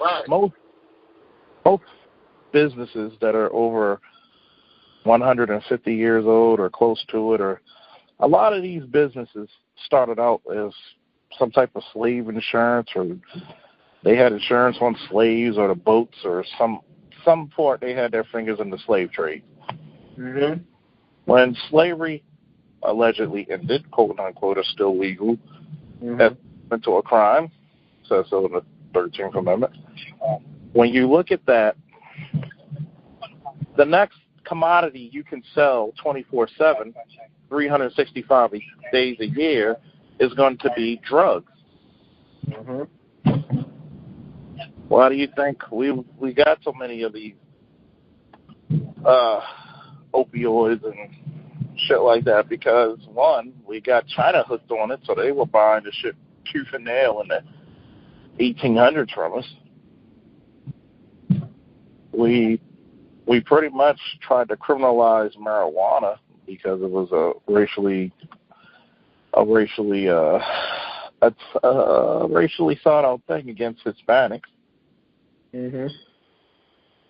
Even though, and it was also something the construction companies didn't want because of hemp. Mm-hmm. Building material was 4 times stronger than concrete, and it's damn near almost earthquake proof. So you would put a lot of the construction businesses out, and you would also put a lot of the pharmaceutical companies out because a type of cannabis oil kills cancer cells. Mm-hmm. But They want the police to lock up the young black boy selling nickel and dime bags, but yet you would not give them the license to give them financial freedom and become an enterprise on their own and legally sell it. But the middle class white boy can become millionaires overnight and take that money back to his community. It goes back again, taking out the competition. See, one thing is evident. If you don't understand, in this capitalist so-called system, they don't advocate competition. They destroy and crush competition. They don't want it existing. They want the whole monopoly for themselves. See, in a capitalist society, you got to have winners and losers. Exactly. In capitalism, you have to have the rich and the poor. And there used to be such thing as a middle class, but they trying to make the divide so great that you can't reach. Yeah. So, but if you notice, they celebrate. They celebrate their criminals. They celebrate their dope dealers, all that. Because I'm out here in Cali, and this is Big OC. Sometimes people confuse me with Howard, but this is Big OC, man. I'm out here in Cali, and a lot of these dispensaries out here are run by these different groups full of white boys. But these fools are celebrated for moving this dope around town. You know what I'm saying? When black people get involved in it, our community looks at that shit still with a stigma. Even though we smoke at 100 miles an hour, we still look at the sellers with a stigma. And that's what's keeping a lot of people in our community out of that legal marijuana business, because we've been conditioned to be afraid to put our information in a system, because still black people like, I ain't going nowhere showing my ID and to buy no drugs. So that right there is keeping black people out of this billion-dollar industry right now. But other than that, but like I said, the white people, they celebrate that shit. They invest into the other one's venture to, oh yeah, we're gonna sell weed. Oh, okay, good. How much can I put in? I've been around those conversations, several of them, but there's never any black people around, to be honest with you. Never. Maybe onesie twosies, couple rappers, some rappers, but not too many regular cats. I just look at it how the indoctrination to hate your own is so strong within black people that we'll sell each other for the littlest. Oh, I'm a good citizen. I'm a good black guy. And they would treat you the same way if you had drugs or not. I'm this, I'm that. I just look at it like you demonize your kids, but some of our kids sell drugs because some of the parents, let's face it, put them in a no-win situation in the first damn place. Exactly. And I'm staying in some of these homes during my career. I'm like, how the hell do we get away with this shit? And when we see kids shooting and drug dealing and the property value goes down in our homes, all that is the chickens coming home to roost. Are we really the keepers of our people?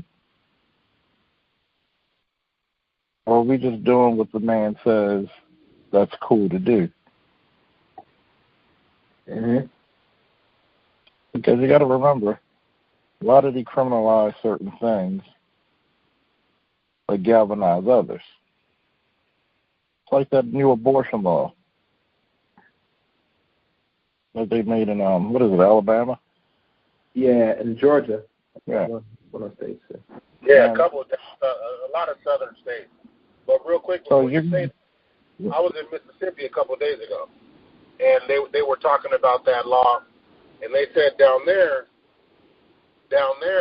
the white boys, the chatter was, okay, so if a nigga rapes my daughter, she gonna have to have that little baby, and that got them white boys thinking, and changed their mind in Mississippi. I think they reversed that shit, or they're not gonna put it on their books like that. going to be a little bit different. And notice they said rape, which means a lot of those baby girls, or their little darling snowflake daughters, are seeking out these white boys. Because you got to face it. What did they say? There's a negative birth rate. Mm-hmm. In Europe, well, 50% of the men in Europe are sterile.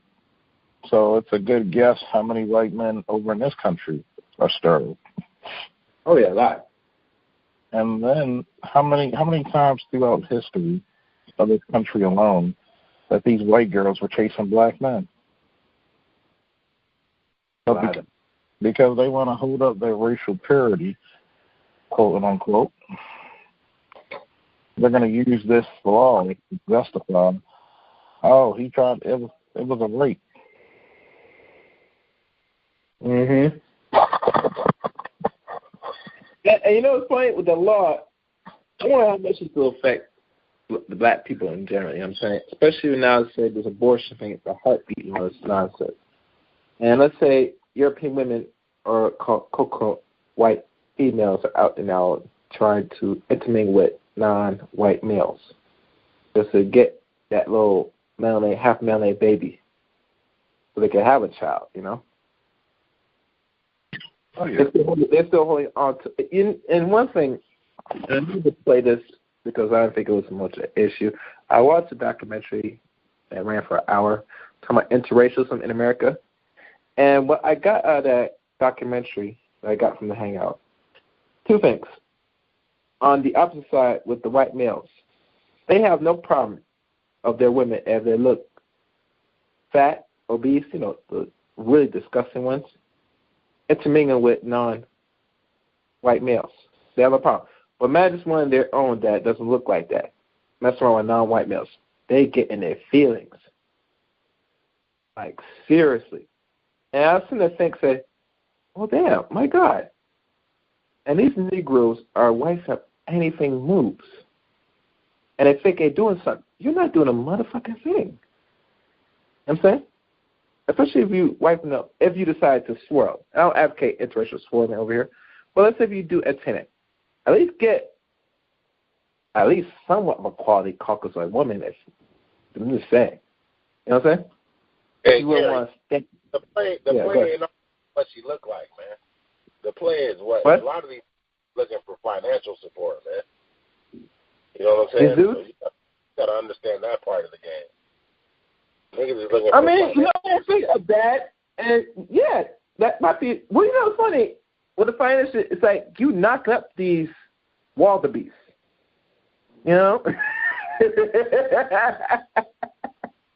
if you get the money off of them, that is no man wants them. I get it, but when you knock them up, that's like step up to another level, Big OC. So what you mean? There's niggas all over that ain't taking care of their kids. You don't think they can't take care of them? No, I'm not saying they take care, but let's say you see a black man with let's say non-black woman, right? And she's very heavy set, and you see some of them, depending where you live at, right? And like you said, they probably get some financial out of them, maybe. And I'm not saying, doubt that might not be true. But when you go out way and not put a baby in them, I mean, like I said, what I got out of that documentary is like, to them they said it's not no problem. Go ahead, wife them. But when you really mess around with their women, the ones that don't look all that heavy, obese, and don't look all that right, there's a problem. It's like that remember Charles the famous boxer back in the 40s. What's his name? You're talking about Johnson? Yeah. You talking about Johnson? Yeah, when he was driving state to state with a Cadillac, and he was with one of their baddest, one of their own, and he was stopped by the police. That motherfucker gave him the stare, like he was going to hang that dude right there. You get me? Yeah. Like I said, if these dudes talking about, this is my point. If they're talking about they try and attack white supremacy, they're getting back at the European men, get back with their actual women, the ones that they don't want. I'm just saying. But you know, I'm looking at it like this from a long game. yeah. Let's say the ADOS talks were finalized and reparations were coming, right? Yeah. Would that baby have the birthright to that claim? Mhm. But I would say this, because these people that define laws and rules here, and they go by the one-drop rule, right? So that child, because it comes from a black parent and a non-black parent, and this is me saying this, they will probably consider it as one of Adol's child. But here's the part, so people don't. Wouldn't that money go to that white woman as well? You know, to be honest with you, I wouldn't be surprised if she's married to that. By way of that the black child? person. You mean by way of the child? Like if the child is still young, is that? You know. Let's go further. If she's married to that non-white man, which is particularly mostly a black man, then obviously I wouldn't see why not. Now I might get flack for that, but you know, like I said, if they're going by this so-called one-drop rule, I can't negate that. You know what I'm saying? I would say no, but like I said, if they define who's black, who's not, who's me to say who gets the money? If they say that they give reparations. Now, Bigos, if you want to clarify and give your perspective, it'd be better. But that's how I might see it. You know, I could be wrong, but you know. I mean, you may find that motherfuckers may begin to change the definition of black at that point of ADOS. You know what I'm saying? Mm-hmm. Yeah. Just to start to narrow that line. You know what I'm saying? Yeah. So let's take all the ones that are mixed with black that don't identify with black stand over here. Okay, so we'll cancel y'all out the gate. Y'all don't claim to be black anyway. So stand over there. And you know, it's funny because a lot of people, because we live in society and black is bad and no one is more associated with black, and now the system is going to give actual reparations, not only in forms of currency but resources like land also. That now it has to be really look and define, really to say, just because somebody came from one black parent from a non-black parent and produced this so-called black child out now, the so-called non-black side of parent, they're going to think is entitled to the same reparations. They will have to be exempt because you are not actually ADOS. You is really dealing with people that has a lineage of descendants. Now, that actual parent from that side and that child, they probably will get something out of it. But you as that person that is not ADOS, not getting shit. If we want to look at it like that and say, these are people that should get it. So if, like you see most of these people are interracial now with black people, they might think it's going to play in their favor in regards to get a piece of this pie of reparations. You get me? Unless they know it's coming and they decide that it's time to go find a black person that's a descendant of slave in this country and intermingle now so we can get this check or get something, a resource. Because at the end of the day, this is what a lot of people do it for, to get something out of the deal. You get me? They're not going to sit there and say, just do it. Is it love is love? They always think there might be something coming out the pipe. Who knows? Basically. So to think about it, to answer that question in its entirety. You get me? Hey, tell me something. When it comes to interracial relationships, Gary, if somebody, if a black dude gets with a white girl or Mexican girl, Asian girl, when they're 18, 19 years old, and they're together for 5 years, 6 years, and they end up getting married, and they stay together. Why do you say he's dating that other race because of some hatred of himself? Do you still use the same lines of attack, against someone like that as you would, like they do with athletes and actors and actresses and shit? I find, well, I could say better. It is, we could say it could be hatred, but it could be more. Let's say this. Once a man has a sense of status and, let's say, gains a certain resource, most likely that what comes to his mind, he always thinks that he has to step up in every aspect of life. Not only what he carries himself or what he has ownership, but the women that he has in his arm as a mate. Because remember, having that so-called non-black person as a wife or mate is like a prize, a trophy. It shows that this is my representation of that I made it into this, assimilate to the system.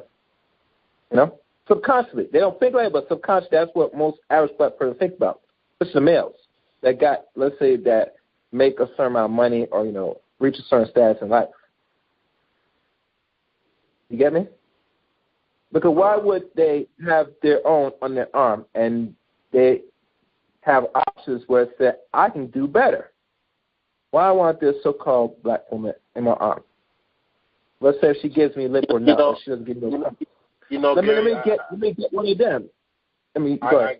I think I would say that for maybe for the black dudes that get money and then do that, because at the same time they're stepping up everything that they do. They're pretty much leaving whatever they did black behind, right? And a lot of times they're probably not taking that woman back to where they come from, right? But then you have that segment of some black men who take their non-black wives back down south with them to the family reunion, take that person everywhere with them.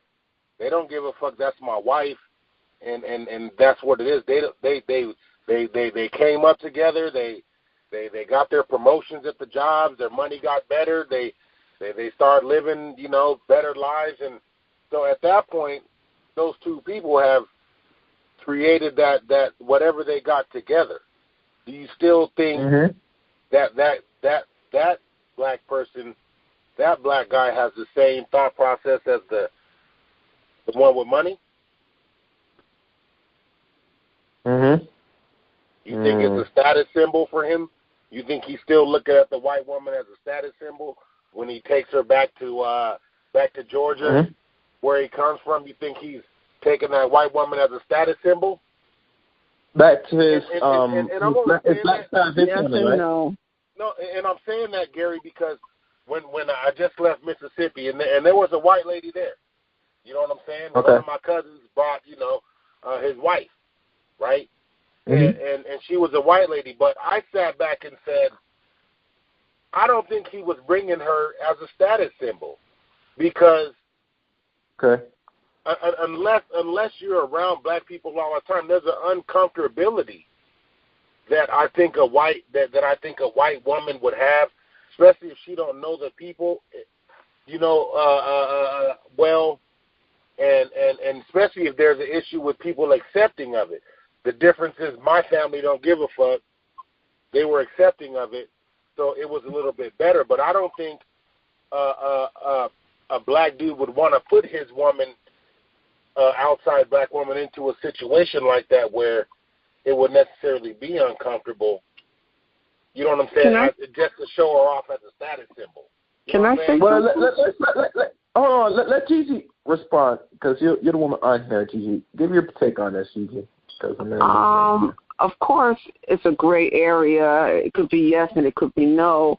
But I think that as black people, we are generally speaking very accepting. Very accepting. We go out of our way to make anybody else feel comfortable in our home or at our functions. So I think the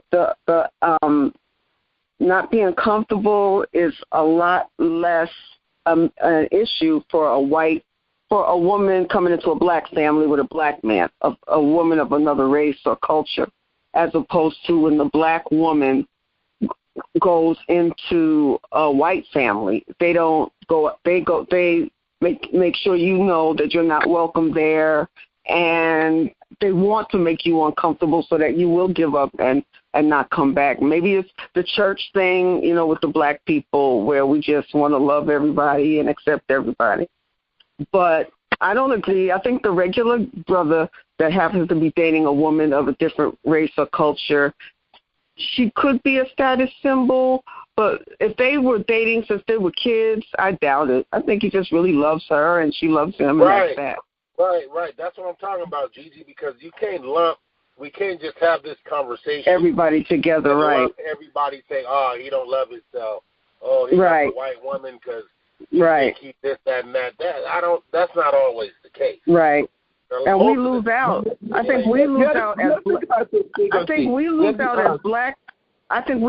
as black people by being so judgmental on another person who happened to fall in love with someone of a different race or culture. We lose out because we end up throwing out the baby with the bathwater, and we really miss out on a beautiful relationship and family that's going to come from those two people. I'm done. But you have to think more on this, Gigi. It's not that black people don't want to hold on to customs or ways. It's just the people that really run society, which is, you know, like white people, hold on to these customs. You know what I'm saying? That's why one no secret to let you know this. In that same documentary, they had two couples, one white female and one black mate that were married, and she tells from her perspective of how it feels and how her parents feel bringing home a non-white man.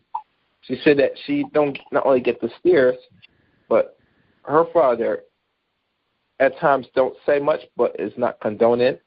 The mother asks questions. They say, is he like the typical stereotypes what they find about black men that's created in this society, that media? Mm-hmm. Is he a criminal? Has he been to jail? Has he had felons? All this stupid shit, you know? And she has to explain it to her mother because they've been programmed with society that not only black males are criminal, but they're dangerous, you know? So it's like a different feel between the opposite sex, from the black mate, the white female, and the white male, black female. Right, because there's that fear of the black man too. So no matter how much they may not like the brother that's dating their sister or their cousin or whatever, they're only going to get so stupid or reckless with it until they have a couple of drinks, of course. You know, because there is that fear and that intimidation that a black man, you know, brings out in them, in my opinion. Yeah. So, like I said before, you know, at times with them, because as males, especially white males, they don't have a problem if their own women swirl. As long as they're ugly, fat and ugly, they connect. Oh, listen, Gigi, listen.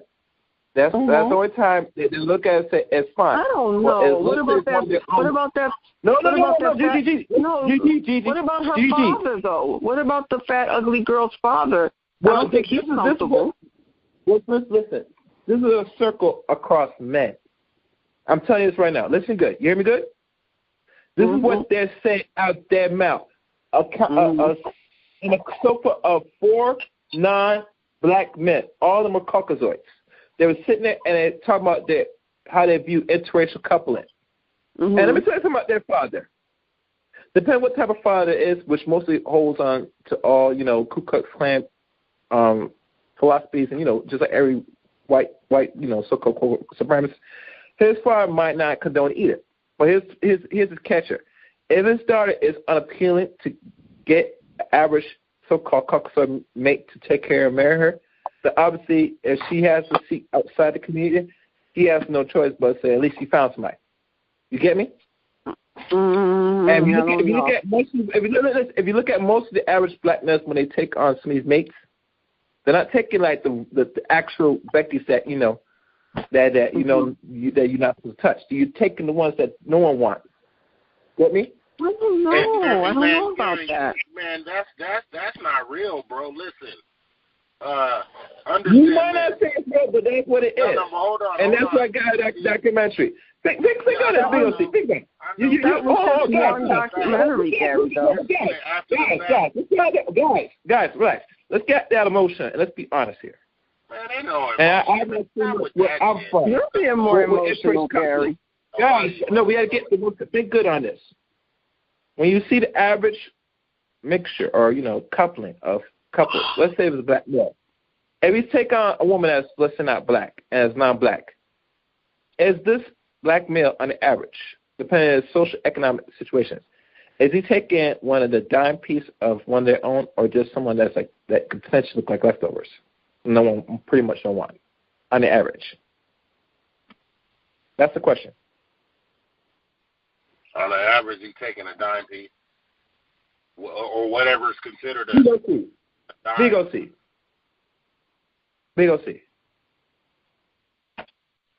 Hey, listen, Gary. Listen. Big O-C. I don't know what market you're in, right? But Big I'm O-C. in the southern. I'm talking about action. Now, mind you, I'm not too fond of these other race women besides black women that I deal with. But when I look at the average, you know what I'm saying? There are some that look pretty decent. But I'm talking about like the supermodel type white woman that they put on the center for that type they always keep promoting in their photo. I'm talking about those type of women the black men are getting and white femme and droves. You don't think these rappers are fucking them bitches? They probably fucking them. I'm not sure they're marrying them, but that's rappers. I'm talking about the average black male that's not a rapper entertainer.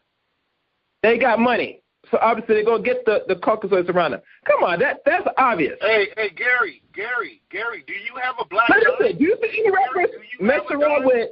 Do you have a dime right now, Gary? Do you have a dime? Listen. No, I'm not talking about myself right now. Do you have a dime? I'm not talking about. I'm talking about the average. I'm talking about the average right now. I'm not talking about myself right now. I am not talking about myself right now. I'm trying to figure out if you. This is conversation about me. I'm talking about in general. Most men in general ain't got a dime. Most men in general. All right, there we go. Okay, there. I rest my case. All right. Most men don't have a dime. Well, I rest my case. You answered the question. So this is what I'm going to do. Because I already passed the 2 hour mark, maybe 3 hours now. I must end it here. But before I end it, let me just double check the chat room on YouTube. What's going on? Wait, what's this? Alquan, why you don't call in, man? Because you probably wouldn't know. Let me see. Alquan, usually a dime piece if they have money. Any white woman with a good job. When the man has nothing or trying to come up, okay. Drug addicted, street blacks get anything white, regardless of looks and money. Yeah, probably. Well, I guess that's it. It looks like the chat getting a little bit slow, and everybody else not really calling in. They probably watch TV. So I will end the session here. Wait, actually, before I end it, let me just go to Tyrone, see what he's up to.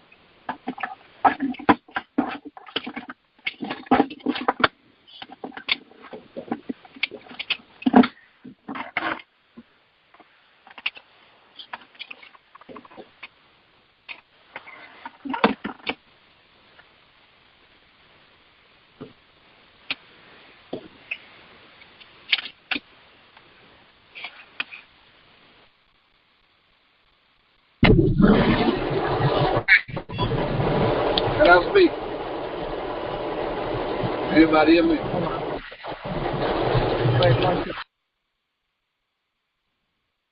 You're calling a little late. This will wrap tonight's session. And let me see if Mr. Lerner is there. Yeah, he's there. Okay. For those that will listen, please like the stream. You can share the stream. And like always, comment and a reflection of what was said tonight. Charles, you there? I guess he's done. He might be off. He's off. All right. So tune in next time to my next stream. Like always, tonight's session was dealing with Frank Lucas, the tribute. And like always, I go live always. But other than that, Gary, this is me, man. What you trying to do, brother? Who this? Tyrone. Oh yes, I'm gonna end the stream. You can end the YouTube and create the open conference where we call the next All right, well just leave this on and I'll stop YouTube and then you can do whatever. I'm gonna stop it now, okay? I'll stop. And you guys on YouTube, all you have to do is refresh. I'll rename the show Open Conversation. That way you can get back on if there's people on here talking. All right. Okay, Gary? Thank you. All right, thank you. Thank you for everybody listening. Until next time, take care. Good night. Comment, subscribe, and like the video. And like always.